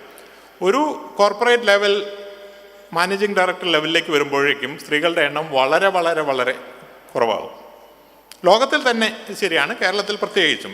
കേരളത്തിലെ അസംബ്ലിയിലെ കാര്യം എടുത്താലും അറിയാമല്ലോ, 140 MLA മാരുള്ളതിൽ 10 സ്ത്രീകൾ പോലുമല്ല. കേരളത്തിൽ 20 MP മാരുള്ളതിൽ ഒരാളാണ് എന്ന് തോന്നുന്നു, 5% സ്ത്രീകളുള്ളത്. അപ്പോൾ എന്തുകൊണ്ടാണ് വിദ്യാഭ്യാസമുള്ള സ്ത്രീകൾ അനവധി ഉണ്ടായിട്ടും അവർ തൊഴിൽ രംഗത്ത് മുന്നേറാത്തത് എന്നുള്ളതിനെ പറ്റി ഷെറിൽ സാൻഡേഴ്സ് എന്ന് പറയുന്ന ഫേസ്ബുക്കിൻ്റെ ചീഫ് ഓപ്പറേറ്റിംഗ് ഓഫീസറായിട്ടുള്ള ഒരു സ്ത്രീ ഒരു പുസ്തകം എഴുതിയിട്ടുണ്ട്. നിങ്ങളത് വായിച്ചിട്ടില്ലെങ്കിൽ വായിക്കണം. ലീൻ ഇൻ എന്നാണ് പുസ്തകത്തിൻ്റെ പേര്. നിങ്ങൾ ഞാനുമായി ഓൺലൈനായിട്ട് ലിങ്ക്ഡിനിൽ കണക്ട് ചെയ്യുകയാണെങ്കിൽ ആ പുസ്തകത്തിൻ്റെ കോപ്പി ഞാൻ അയച്ചു തരാം. ഈ ഓഡിയൻസിലുള്ള എല്ലാ പെൺകുട്ടികളും വായിച്ചിരിക്കേണ്ട പുസ്തകമാണ്. എന്തുകൊണ്ടാണ് സ്ത്രീകൾ തൊഴിൽ രംഗത്ത് അറിവും കഴിവും വിദ്യാഭ്യാസവും ഉണ്ടായിട്ട് മുന്നോട്ട് പോകാത്തത്? അതിന് അടിസ്ഥാനപരമായിട്ട് അവർ പറയുന്ന 2-3 കാര്യങ്ങളുണ്ട്. ഇത് ഇന്ത്യയിലെ കാര്യമല്ല, കേരളത്തിലെ കാര്യമല്ല, അമേരിക്കയിലെ കാര്യമാണ്. അതായത് ഇത്രമാത്രം നമ്മൾ പുരോഗതിയും ലിംഗസമത്വമൊക്കെ ഉണ്ടെന്ന് വിചാരിക്കുന്ന അമേരിക്കയിൽ പോലും ഇന്നും കോർപ്പറേറ്റ് ലെവലിലെത്തുമ്പോൾ, ഡയറക്ടർ ലെവലിലെത്തുമ്പോൾ സ്ത്രീകളുടെ എണ്ണം കുറഞ്ഞു വരുന്നു. ഒന്നാമത് അവർ പറയുന്നത് സ്ത്രീകൾ അവസരങ്ങൾ വരുമ്പോൾ അത് എത്തിപ്പിടിക്കാൻ ആണുങ്ങളുടെ അത്രയും ശ്രമിക്കാറില്ല എന്നുള്ളതാണ്. അതിൻ്റെ കാരണം അവർ പറയുന്നത് ഒരു തൊഴിലിന് പൂർണ്ണമായും സജ്ജമായി എന്ന് സ്ത്രീകൾക്ക് തോന്നുന്ന സമയത്ത് മാത്രമേ അവർ ഒരു പ്രൊമോഷൻ കിട്ടിയാൽ അക്സെപ്റ്റ് ചെയ്യുള്ളൂ. ആണുങ്ങളുടെ കാര്യത്തിൽ അവർ പ്രൊമോഷൻ വരുന്ന വഴി ചാടിപ്പിടിക്കും. അതിനുശേഷം അവർ നന്നായി ചെയ്താലും ഇല്ലെങ്കിലും അത് സ്ഥാപനത്തിനാണ് പോകുന്നത്. പക്ഷേ സ്ത്രീകൾ അങ്ങനെയല്ല, അവർക്ക് ഉറപ്പ് വരുന്ന സമയത്ത് മാത്രമേ അവർ ആ തൊഴിൽ ചെയ്യുള്ളൂ. ആ കെയർ എടുക്കുന്നതുകൊണ്ടാണ്. രണ്ടാമത്തത് അവർ പറയുന്നത് നെറ്റ്വർക്കിൻ്റെ അഭാവമാണ്. സ്ത്രീകൾ നെറ്റ്വർക്ക് ഉണ്ടാക്കുന്നതിൽ പൊതുവെ പുരുഷന്മാരൊക്കെയും പുറകിലാണ്. കാരണം കൂടുതൽ ഈ രംഗത്തുള്ളത് പുരുഷന്മാരാണ്. അപ്പോൾ പുരുഷന്മാരുടെ ഒരു നെറ്റ്വർക്ക് ഓൾറെഡി എക്സിസ്റ്റിംഗ് ആണ്. പൊളിറ്റിക്സിലൊക്കെ അതാണ് സംഭവിക്കുന്നത്. മൂന്നാമത്തത് അവർ പറയുന്നത് മെൻറ്ററിങ്ങിൻ്റെ അഭാവമാണ്. നമ്മൾക്ക് ഓരോരുത്തർക്കും നമ്മുടെ തൊഴിൽ രംഗത്ത് നമ്മളെ മുന്നോട്ട് നയിക്കാൻ കഴിവുള്ള ഒരു മെൻറ്ററുടെ ഒരു ആവശ്യമുണ്ട്. ഈ മെൻറ്റർ എന്ന് പറയുന്ന ഒരു റോൾ മോഡലല്ല, അങ്ങനെ ആകാശത്തിരിക്കുന്ന ഒരു റോൾ മോഡലല്ല നമ്മൾ ഉദ്ദേശിക്കുന്നത്. നമ്മൾക്ക് കൈയെത്തി പിടിക്കാൻ പറ്റുന്ന, നമ്മളോട് സംസാരിക്കുന്ന ഒരു മെൻറ്റർ നമുക്ക് എല്ലാവർക്കും ഉണ്ടായിരിക്കണം. ആ മെൻറ്ററാണ് ഈ കരിയർ പാത്തിൽ നമ്മൾ മുന്നോട്ട് നയിക്കുന്നത്. ഇതിൻ്റെ മെൻറ്ററെ എങ്ങനെയാണ് കണ്ടെത്തുന്നത്? ഇതെല്ലാം പുസ്തകത്തിലുണ്ട്. ഈ പെൺകുട്ടികളെല്ലാം തന്നെ തീർച്ചയായിട്ടും ഈ നെറ്റ്വർക്കിൻ്റെ പ്രാധാന്യം മനസ്സിലാക്കി, മെൻറ്ററിങ്ങിൻ്റെ പ്രാധാന്യം മനസ്സിലാക്കി, നിങ്ങളുടെ ചുറ്റുമുള്ള, ഇപ്പോൾ ഡൽഹി യൂണിവേഴ്സിറ്റിയിൽ പഠിക്കുന്നതാണെങ്കിൽ, വിദേശത്ത് പഠിക്കുന്നതാണെങ്കിൽ, കാനഡയിൽ പഠിക്കുന്നതാണെങ്കിൽ, തിരുവനന്തപുരത്ത് പഠിക്കുന്നതാണെങ്കിൽ, അങ്ങനെയുള്ള നിങ്ങളുടെ കൈ 5 വർഷം മുന്നിലുള്ള ഒരാളെ മതി കണ്ടുപിടിച്ച് അവരുമായി ബന്ധപ്പെട്ട് പരസ്പരം സംയോജിച്ച് കരിയറിൽ ശ്രമിക്കുകയാണെങ്കിൽ തീർച്ചയായിട്ടും വളരെ ശോഭനമായ ഒരു കരിയർ 21-ാം നൂറ്റാണ്ടിൽ നിങ്ങൾക്കുണ്ടാകുമെന്നുള്ളതിൽ സംശയമില്ല. ഇന്ന് ഇവിടെ വന്ന് ഈ വിഷയത്തെപ്പറ്റി സംസാരിക്കാൻ എനിക്ക് അവസരം തന്ന MLAയ്ക്കും മറ്റ് സംഘാടകർക്കും എൻ്റെ നന്ദി പറയുന്നു. നിങ്ങൾക്ക് ചോദ്യങ്ങളുണ്ടെങ്കിൽ ഞാൻ തീർച്ചയായിട്ടും ഉത്തരം പറയാം.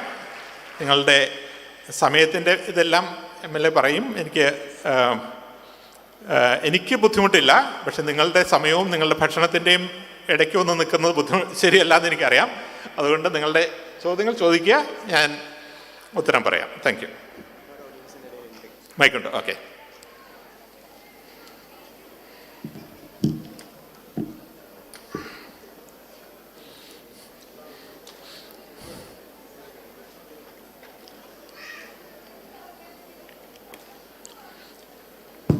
Hello. Yes. Hello, sir. Nice to meet you. Thank you. ഞാൻ നിസ്ല അബൂബക്കർ, +1 ഹ്യൂമാനിറ്റീസ് വിദ്യാർത്ഥിനിയാണ്. Very good. എനിക്ക് ചോദിക്കാനുള്ളത്, സാറ് പറഞ്ഞു സെൻട്രൽ യൂണിവേഴ്സിറ്റികളിൽ, ഇങ്ങനെ കൂടുതൽ അപ്രൂവ്ഡ് ആയിട്ടുള്ള യൂണിവേഴ്സിറ്റികളിൽ പഠിച്ചാൽ എന്തായാലും അതിനുള്ള പ്രയോറിറ്റീസ് നമുക്ക് ഹയർ എഡ്യൂക്കേഷൻ അല്ലെങ്കിൽ ഹയർ ഓപ്പർച്യൂണിറ്റീസിൽ നമുക്ക് ലഭിക്കും എന്നുള്ളത്. പക്ഷെ ഒത്തിരി പേര് സോഷ്യൽ ബാക്ക്ഗ്രൗണ്ട് അല്ലെങ്കിൽ പല റീസൺ കാരണം പുറകോട്ട് അല്ലെങ്കിൽ ഇങ്ങനെ കൂടുതൽ അപ്രൂവ്ഡ് ആയിട്ടല്ലാത്ത, അറിയപ്പെടാത്ത അല്ലെങ്കിൽ റാങ്കിങ്ങിൽ ഇല്ലാത്ത കോളേജുകളിൽ പഠിക്കുന്നുണ്ടാവും. പക്ഷെ അവർ എക്സ്ട്രീംലി സ്കിൽഡ് ആവാൻ ചാൻസ് ഉണ്ട്. പക്ഷെ ഇവരിങ്ങനെ ഹയർ എഡ്യൂക്കേഷൻ ഫോറിനിലോട്ടോ മറ്റോ പോവുകയാണെങ്കിൽ, ഹയർ ഓപ്പർച്യൂണിറ്റീസ്, ജോബ് ഓപ്പർച്യൂണിറ്റീസിന് പോവുകയാണെങ്കിൽ, പക്ഷെ ഇവർക്ക് സ്കില്ലുണ്ട്, പക്ഷേ they never studied in those colleges അല്ലെങ്കിൽ യൂണിവേഴ്സിറ്റീസ്. അവർ ഇങ്ങനെ പ്രയോറിറ്റി കിട്ടാത്തത് കൊണ്ട് അവർക്കൊരു ഫെയർ ആയിട്ടുള്ള ഒരു സമീപനം അവർക്ക് കിട്ടാൻ ചാൻസ് കുറവല്ലേ.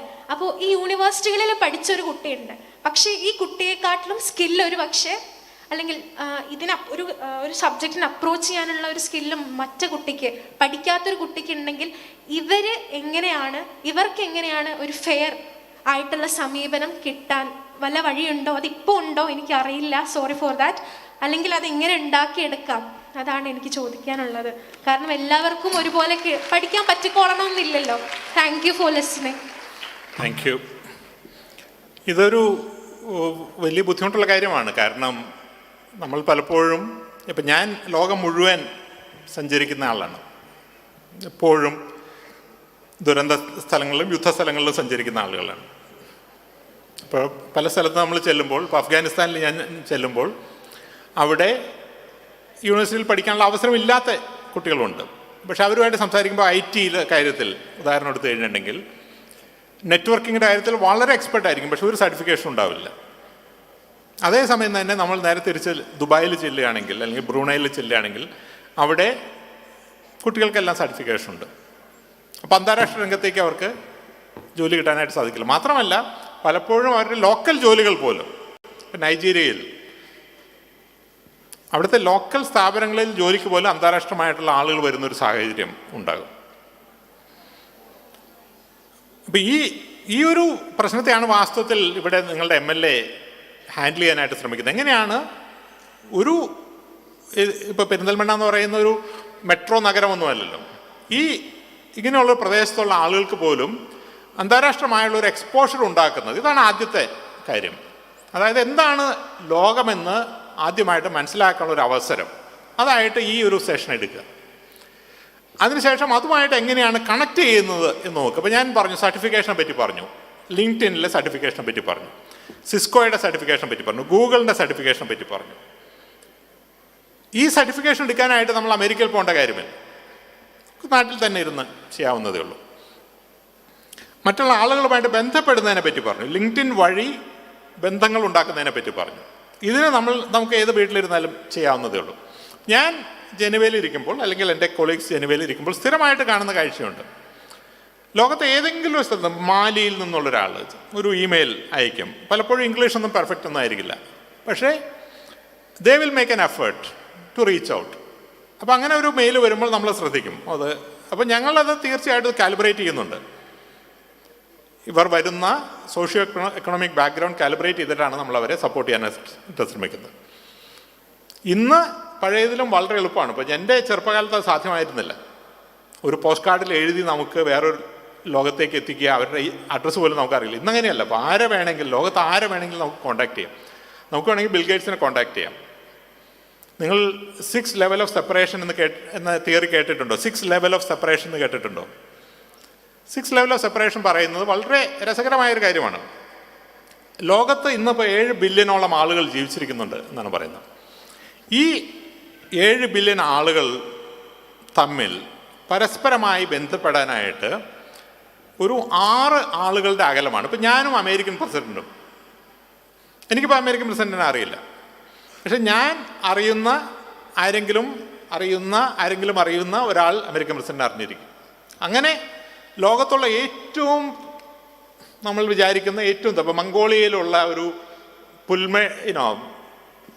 ആട് മേയ്ക്കുന്ന ഒരാളും അമേരിക്കൻ പ്രസിഡന്റും തമ്മിൽ പരമാവധി 6 ആളുകളുടെ ഗ്യാപ്പേ ഉള്ളൂ എന്നാണ്. ഇത് 1920കളിൽ വന്നൊരു തിയറിയാണ്, 6 ലെവൽ ഓഫ് സെപ്പറേഷൻ. അത് പലപ്പോഴും എംപിരിക്കലായിട്ട് വെരിഫൈ ചെയ്യപ്പെട്ടിട്ടുണ്ടായിരുന്നെങ്കിലും സിസ്റ്റമാറ്റിക്കായിട്ട് വെരിഫൈ ചെയ്യപ്പെട്ടിരുന്നില്ല. 2 വർഷം മുമ്പ് ഫേസ്ബുക്ക് അത് വെരിഫൈ ചെയ്തു. അപ്പോൾ ഫേസ്ബുക്ക് വെരിഫൈ ചെയ്തപ്പോൾ കിട്ടിയ വിഷയമെന്ന് പറയുന്നത് അതിലും അതിശയകരമായിരുന്നു. വാസ്തവത്തിൽ ലോകത്തെ ആളുകൾ തമ്മിൽ 6 ലെവൽ സെപ്പറേഷൻ പോലുമില്ല, 4.1 ലെവൽ സെപ്പറേഷൻ ഉള്ളൂ എന്നാണ് പറയുന്നത്. അതായത് ഞാൻ പറയുന്നത് ലോകത്തെ ഇന്ന് ആരെയും റീച്ച് ഔട്ട് ചെയ്യാനായിട്ട് നമുക്ക് വലിയൊരു ഗ്യാപ്പില്ല. നമ്മളൊന്ന് കൈ പൊക്കി കഴിഞ്ഞിട്ടുണ്ടെങ്കിൽ അവിടെ എത്തും. പക്ഷേ അങ്ങനെ പൊക്കണമെന്നൊരു തോന്നൽ നമുക്കുണ്ടാകണം. അതിന് ഇതുപോലെയുള്ള അവസരങ്ങൾ ഇവിടെ നിന്ന് തുടങ്ങുക. ലിങ്ക്ഡിനിൽ പോവുക. ലിങ്ക്ഡിനിൽ നിന്ന് നിങ്ങൾക്ക് എവിടെയാണോ എത്തേണ്ടത് അവിടെ പോയി കണക്ട് ചെയ്യുക. അവിടെ പോയി കണക്ട് ചെയ്യുക. You will reach there. Thank you. നമസ്കാരം സാർ, എൻ്റെ പേര് നിസാമുദ്ദീൻ എന്നാണ്. ബൈ പ്രൊഫഷൻ ടീച്ചറാണ്. 2 ചോദ്യമാണ് ചോദിക്കാനുള്ളത്. ഒന്നാമത്തത്, സാർ നേരത്തെ ഓൺലൈൻ ലേണിംഗ് സെൻറ്ററുകളെ കുറിച്ച് പറഞ്ഞു.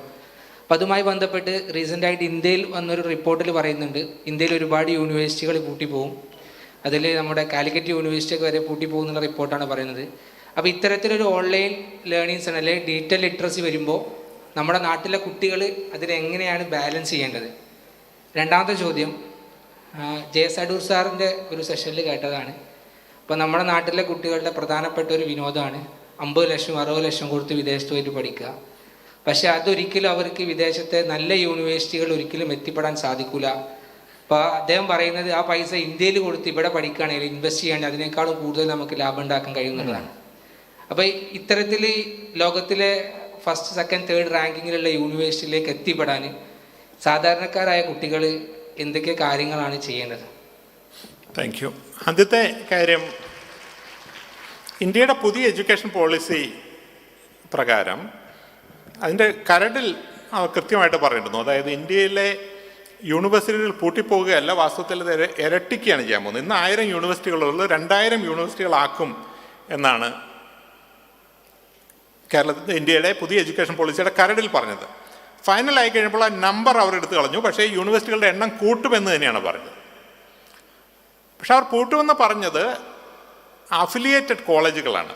അപ്പോൾ കാലിക്കറ്റ് യൂണിവേഴ്സിറ്റി അല്ലെങ്കിൽ കേരളത്തിലെ യൂണിവേഴ്സിറ്റികളുടെ സംവിധാനം എന്ന് പറയുന്നത് യൂണിവേഴ്സിറ്റികളിലല്ലല്ലോ ടീച്ചിങ് നടക്കുന്നത്. ടീച്ചിങ് നടക്കുന്ന ഇൻഡിവിജ്വൽ ആയിട്ടുള്ള കോളേജുകളിലാണ്. ഈ കോളേജുകൾ ഇല്ലാതാക്കുമെന്നും ഈ ഓരോ കോളേജുകൾക്കും വേണമെങ്കിൽ ഡിഗ്രി കൊടുക്കാനുള്ള അർഹത ഉൾപ്പെട്ട ഓട്ടോണമി കൊടുക്കുന്നതാണ്. ഇപ്പോൾ ഓട്ടോണമസ് കോളേജ് കേരളത്തിൽ 10-15 ഉണ്ട്. പക്ഷേ അവരുടെ ഡിഗ്രി കൊടുക്കുന്ന യൂണിവേഴ്സിറ്റിയാണ്. പക്ഷെ അതുകൂടി മാറ്റി ഡിഗ്രി കൊടുക്കാൻ ഉൾപ്പെടെയുള്ള അവകാശമുള്ള ഓട്ടോണമസ് കോളേജുകളാക്കി മാറ്റുമെന്നും ഇന്ന് 40,000 കോളേജുകളുള്ളതിനെ 10,000 ഓട്ടോണമസ് കോളേജുകളായി ചുരുക്കുമെന്നാണ് പറയുന്നത്. വാസ്തവത്തിൽ കേരളത്തിന് നല്ല കാര്യമാണ്. കേരളത്തിലെ ഓരോ കോളേജുകളും വേണമെങ്കിൽ ഒരു ഓട്ടോണമസ് കോളേജാക്കി മാറ്റാനും അതിന് സ്വന്തമായി സിലബസ് ഉണ്ടാക്കാനും ഓൺലൈനായും ഓഫ്ലൈനായും വിദേശത്തുനിന്നുള്ള ആളുകളെ പഠിപ്പിക്കാനുള്ള സാഹചര്യം ഉണ്ടായി കഴിഞ്ഞിട്ടുണ്ടെങ്കിൽ കേരളത്തിലെ വിദ്യാഭ്യാസം കൂടുതൽ നന്നാവുമെന്നാണ് ഞാൻ വിശ്വസിക്കുന്നത്. അപ്പോൾ യൂണിവേഴ്സിറ്റികൾ പൂട്ടിപ്പോകുക എന്നുള്ളതല്ല ഒരു സാധ്യത ഇന്ത്യയിലെ എഡ്യൂക്കേഷൻ പോളിസി. പക്ഷേ ഈ ഓൺലൈൻ വിദ്യാഭ്യാസത്തിൻ്റെ ഒരു വരവ് പേരില്ലാത്ത യൂണിവേഴ്സിറ്റികളിൽ കുട്ടികൾക്കുള്ള താല്പര്യം ഇല്ലാതാക്കും. ഞാൻ ആദ്യമേ പറഞ്ഞല്ലോ, ഇപ്പോൾ ഇന്ത്യയിലെ ലോകത്തെ 10,000 യൂണിവേഴ്സിറ്റികളിൽ ആദ്യത്തെ 1000 യൂണിവേഴ്സിറ്റികളിൽ പോലും കേരളത്തിൽ ഒരു യൂണിവേഴ്സിറ്റി ഇല്ല. അപ്പോൾ നമ്മളുടെ ഡിഗ്രിയായി നമ്മൾ എവിടെയെങ്കിലും പോയി കഴിയണമെങ്കിൽ അത് ആർക്കും അറിയില്ല. അപ്പോൾ ആളുകൾ അത് അറിയുന്ന ഒരു യൂണിവേഴ്സിറ്റിയെ നോക്കും. അപ്പോൾ അതുകൊണ്ടാണ് കോഴ്സേറ നോക്കും, അല്ലെങ്കിൽ എഡെക്സ് നോക്കും, ലിങ്ക്ഡിൻ നോക്കും. അതൊന്നും യൂണിവേഴ്സിറ്റികളല്ലെങ്കിൽ പോലും ആ ഒരു സാഹചര്യം നിലനിൽക്കുന്നുണ്ട്. പക്ഷെ അതിലെത്തിപ്പറ്റാൻ നമുക്കും ബുദ്ധിമുട്ടൊന്നുമില്ല. ഇത് കാരണം അത് സൗജന്യമാണ്, ഓൾമോസ്റ്റ് സൗജന്യമാണ്. രണ്ടാമത്, ഇന്ത്യയിലെ വിദ്യാർത്ഥികളുടെ വിദേശത്തേക്കുള്ളൊരു പോക്കുണ്ട്. ഞാൻ അതിനെ പൂർണ്ണമായി സപ്പോർട്ട് ചെയ്യുന്ന ഒരാളാണ്. എൻ്റെ അടുത്ത് ധാരാളം ആളുകൾ വരാറുണ്ട് വിദേശത്ത് പോകാനായിട്ട്, കാനഡയിലേക്ക് പ്രത്യേകിച്ചും. അവിടെയാണ് ഏറ്റവും ലോവസ്റ്റ് ആയിട്ടുള്ള എഡ്യൂക്കേഷൻ. UK, Germany, ഫിൻലാൻഡിലൊക്കെ. അപ്പം അതിന് ഞാൻ പറയുന്ന കാര്യം, നമ്മുടെ പെർസ്പെക്റ്റീവിലുണ്ടാകുന്നൊരു മാറ്റം, പെൺകുട്ടികളുടെ കാര്യത്തിൽ പ്രത്യേകിച്ചും, അവരുടെ ഒരു അവസരങ്ങളുടെ ആകാശം വളരെ വലുതാകും. ഇപ്പോൾ കേരളത്തിൽ എന്ന് പറയുകയാണെങ്കിൽ പെൺകുട്ടികൾ ഏത് സമയത്ത് വീട്ടിൽ നിന്ന് പോകണം, ഏത് വസ്ത്രം ധരിക്കണം, ഇതെല്ലാം ബുദ്ധിമുട്ടല്ലേ. പബ്ലിക് ട്രാൻസ്പോർട്ട് എല്ലാം ബുദ്ധിമുട്ടാണ്. പക്ഷേ ഇന്ത്യക്ക് പുറത്താണെങ്കിൽ അതൊരു ബുദ്ധിമുട്ടില്ല. അതുകൊണ്ട് തന്നെ ഇന്ത്യക്ക് പുറത്ത് പോകുന്ന മലയാളി പെൺകുട്ടികൾ വളരെ വളരെ ഹൈ ആയിട്ട് പെർഫോം ചെയ്യുന്ന ആളുകളാണ്. അപ്പോൾ അതുകൊണ്ട് ഒരു ടോപ്പ് യൂണിവേഴ്സിറ്റി അല്ലെങ്കിൽ പോലും വിദേശത്ത് പോകുന്നതിനെ പിന്തുണയ്ക്കുന്ന ഒരാളാണ് ഞാൻ ആളുകളോട് പറയാറുള്ള ഇത്ര മാത്രമേ ഉള്ളൂ. നമ്മൾക്ക് അത് 40-50 ലക്ഷം രൂപ ചിലവാക്കുകയാണെങ്കിൽ അതിനുള്ള സാമ്പത്തിക ശേഷി നമുക്കുണ്ടോ എന്നുള്ളത് നമ്മൾ ശ്രദ്ധിക്കണം. ഇപ്പോൾ നമ്മളുടെ അച്ഛൻ്റെ പെൻഷൻ അല്ലെങ്കിൽ അമ്മയുടെ പെൻഷൻ പ്ലാനും എടുത്ത് നമ്മൾ പോയി കഴിഞ്ഞിട്ടുണ്ടെങ്കിൽ അത് ചിലപ്പോൾ നഷ്ടമുണ്ടാകും. പക്ഷേ ഇവിടെ നമ്മൾക്കറിയാമല്ലോ, 5000 ആളുകളെ വിളിച്ച് കല്യാണം നടത്തുകയും ആ തരത്തിലുള്ള ചിലവ് ഒഴിവാക്കി അത് കുട്ടികളുടെ വിദ്യാഭ്യാസത്തിന് വേണ്ടി വിദേശത്ത് വിടുകയാണെങ്കിൽ അത് നല്ല തീരുമാനമാണ് എന്നുള്ള അഭിപ്രായമാണ് എനിക്കുള്ളത്. Thank you. Good afternoon, sir. Yes. Myself, Salman Faris from Cardi Healthcare Solution. I am working as medical coding faculty. The main disadvantage of technology is social isolation and loneliness. My question is, during first corona outbreak, many of my students placed as work from home option, but even though second outbreak, they opt work from home, more than that of work from home, work from office option. And many of my second question is, many of my students not ready to attend interviews from MNCs, especially they don't know how to answer spontaneous question like briefly explain about Kerala or like that question. Then how we will handle this kind of situation, especially Malayalis are not ready to, they have language barrier and my first question, social isolation and loneliness during the technology development. Okay, these are the two questions I want to clarify, sir. Thank you Fayas. Social ഐസൊലേഷൻ്റെ കാര്യം വളരെ സത്യമാണ്. അത് വാസ്തവത്തിൽ കൊറോണയ്ക്ക് ശേഷം ഒരു mental ഇൽനെസ്സിൻ്റെ ഒരു സുനാമി തന്നെ ഉണ്ടാകുമെന്നാണ് WHO-യും UK-യിലെ നാഷണൽ ഹെൽത്ത് സർവീസും എല്ലാം പറഞ്ഞത്. അത് സത്യമായിക്കൊണ്ടിരിക്കുകയാണ്. തീർച്ചയായിട്ടും ഒരു ബുദ്ധിമുട്ടാണ്, അത് നമ്മൾ കൈകാര്യം ചെയ്യേണ്ടതുമാണ്. അതേസമയം തന്നെ ലോകത്ത് തിരിച്ച് ഓഫീസിലേക്ക് ആളുകൾ പോകുന്ന ഒരു ലോകം ഇനി ഉണ്ടാകാൻ സാധ്യതയില്ല. ഞാൻ ഗ്രേറ്റ് റെസിഗ്നേഷൻ എന്നുള്ളതിനെ പറ്റി ഒന്ന് സൂചിപ്പിച്ചിരുന്നു. അമേരിക്കയിൽ ചരിത്രത്തിൽ ഉണ്ടായിട്ടില്ലാത്ത അത്തരം ആളുകളാണ് ജോലി രാജിവെക്കുന്നത്. അതിൻ്റെ കാരണം എന്താണെന്നുണ്ടെങ്കിൽ സാധാരണഗതിയിൽ പരമ്പരാഗതമായി ഒരു ഓഫീസിൽ പോയി 9 to 5 days a week ചെയ്യുന്ന ജോലി ചെയ്യാൻ ഇനി ആളുകൾക്ക് വാസ്തവത്തിൽ താല്പര്യമില്ല. അതിൻ്റെ അർത്ഥം വർക്ക് ഫ്രം ഹോം എന്നുള്ളതല്ല, വർക്ക് ഫ്രം എനിവെയർ. നമുക്ക് കോഫി ഷോപ്പിൽ പോയിരുന്നാണ് വർക്ക് ചെയ്യാൻ തോന്നുന്നെങ്കിൽ കോഫി ഷോപ്പിൽ പോയിരുന്ന് വർക്ക് ചെയ്യാം. നമുക്ക് ഒരു കോ വർക്കിംഗ് സ്പേസിൽ പോയിരുന്ന് ജോലി ചെയ്യാനാണെങ്കിൽ you can work from A co working space. What I think will happen is that the barrier between what is an educational location, what's an entertainment location, what's an employment location, this will shift. And the three will merge. ഇപ്പോൾ കേരളത്തിൽ 400 arts കോളേജുകളുണ്ട്, 170 engineering കോളേജുകളുണ്ട്, medical കോളേജുകളുണ്ട്. എല്ലാം കൂടി ഒരു 1200 let's A higher education institution ഉണ്ട് എന്ന് പറഞ്ഞിട്ടുണ്ടെങ്കിൽ ഈ 1200 higher education ഇൻസ്റ്റിറ്റ്യൂഷൻസിലും അവിടെ ലൈബ്രറി ഉണ്ട്, കോഫി ഷോപ്പുണ്ട്, മറ്റുള്ള സംവിധാനങ്ങളുണ്ട്. So I can imagine somebody is working in Microsoft or Facebook or Tata, instead of working from their home, they will actually go to the nearest engineering college and they work from there. And they will use the library, the internet, coffee shop, and they socialize with those people. അപ്പോൾ social ഐസൊലേഷനെ നമ്മുടെ കൊളീഗ്സുമായി മാത്രം ഇത് ചെയ്യേണ്ട കാര്യമില്ല. So yes, we should get out of the house. House is not a place design for work. പക്ഷേ that's not necessary that you go back to office. You just go to a collective working space എന്നുള്ളതേ ഉള്ളൂ. രണ്ടാമത്തെ ലാംഗ്വേജിൻ്റെ കാര്യമാണ്. തീർച്ചയായിട്ടും ശരിയാണ്, നമ്മൾ ഭാഷയിൽ വേണ്ടത്ര താല്പര്യം എടുക്കുന്നില്ല. ഞാനൊക്കെ പ്രീ ഡിഗ്രിക്ക് പഠിക്കുന്ന കാലത്ത് തന്നെ, അന്ന് ഡിഗ്രിക്ക് അഡ്മിഷന് ഇംഗ്ലീഷ് ഹിന്ദി കൗണ്ട് ചെയ്തിരുന്നില്ല. അപ്പോൾ ഇംഗ്ലീഷിൻ്റെ ടീച്ചർ ക്ലാസ്സിലേക്ക് വരുന്നു. അപ്പോൾ അവർ ചോദിക്കുന്നു, നിങ്ങൾക്ക് അറ്റൻഡൻസ് വേണ്ടവരെല്ലാം അറ്റൻഡൻസ് പറഞ്ഞിട്ട് പൊക്കോളാൻ പറയും. അപ്പോൾ ഞങ്ങളെല്ലാം അങ്ങനെ അറ്റൻഡൻസ് പറഞ്ഞിട്ട് പോയ ആളുകളാണ്. നമ്മളുടെ നമ്പർ പറയും, അവർ പറയും ശരി. ഇന്നാണ് അതിൻ്റെ ഒരു ബുദ്ധിമുട്ട് മനസ്സിലാക്കുന്നത്. ഞാൻ പലപ്പോഴും പല പ്രാവശ്യം എഴുതിയിട്ടുള്ള കാര്യമുണ്ട്. ഞാൻ 3ാം ക്ലാസ്സിൽ പഠിക്കുമ്പോൾ ഞങ്ങളുടെ സ്കൂളിൽ അറബി പഠിക്കാനുള്ളൊരു സൗകര്യം ഉണ്ടായിരുന്നു. ഒരു അറബിക് ടീച്ചറുണ്ടായിരുന്നു. പക്ഷേ വർഷത്തിൻ്റെ ആദ്യം ഞങ്ങളോട് ഹെഡ് മാസ്റ്റർ ഒന്ന് പറയും, മുസ്ലിം കുട്ടികളെല്ലാം അറബി പഠിക്കണം എന്ന് പറയും, മറ്റുള്ള കുട്ടികൾക്ക് ആ സമയത്ത് കളിക്കാം. അപ്പോൾ ആ അറബിക് ടീച്ചർ ക്ലാസ്സിലേക്ക് വരുന്നു, ഞങ്ങളെല്ലാം പുറത്ത് പോയി കളിക്കുന്നു.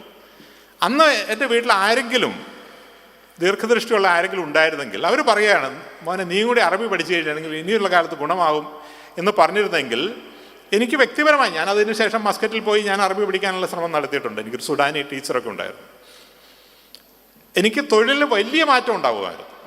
എനിക്ക് മാത്രമല്ല, ലക്ഷക്കണക്കിന് മലയാളികൾക്ക് ആ മാറ്റം ഉണ്ടായിരുന്നു. നമുക്ക് എല്ലാ ആളുകൾ കമ്പിയായിട്ട് കുത്തുന്ന ഒരു കാഴ്ചയായിരിക്കും നമ്മൾ കാണുന്നത്. ഈ 20 ആളുകളുടെ തൊഴിലാണ് ഒരാൾ ഒരു കമ്പ്യൂട്ടറുമായിട്ട് ഇല്ലാതാക്കുന്നത്. വാസ്തവത്തിൽ നമ്മുടെ ചുറ്റുമുള്ള അനവധി തൊഴിലുകൾ, ഈ 30 ലക്ഷം ആളുകൾ ചെയ്യുന്ന തൊഴിലുകളെ സാങ്കേതികമായി ഉയർത്തി കഴിഞ്ഞിട്ടുണ്ടെങ്കിൽ നമ്മുടെ നാട്ടിൽ ഇന്ന് ഉള്ള ആളുകൾക്ക്, അഭ്യസ്തവിദ്യരായ മലയാളികൾക്ക് എടുക്കാൻ പറ്റുന്നതിലും കൂടുതൽ തൊഴിലുകൾ നമുക്കിവിടെ ഉണ്ടാക്കാൻ പറ്റും. പക്ഷേ ഈ കണക്ഷൻ നമ്മൾ ഇന്നും സാധിച്ചിട്ടില്ല. അതെങ്ങനെ ചെയ്യാം എന്നുള്ള കാര്യത്തിലാണ് MLA പോലുള്ള ആളുകൾ ദീർഘവീക്ഷണത്തോടെ അസംബ്ലിയിലൊക്കെ ഇടപെട്ട് നമ്മുടെ സമൂഹത്തെ ഒരു ഡിജിറ്റൽ ട്രാൻസ്ഫോർമേഷൻ ഉണ്ടാക്കണം എന്നുള്ളതാണ് എൻ്റെ ആഗ്രഹം. Thank you.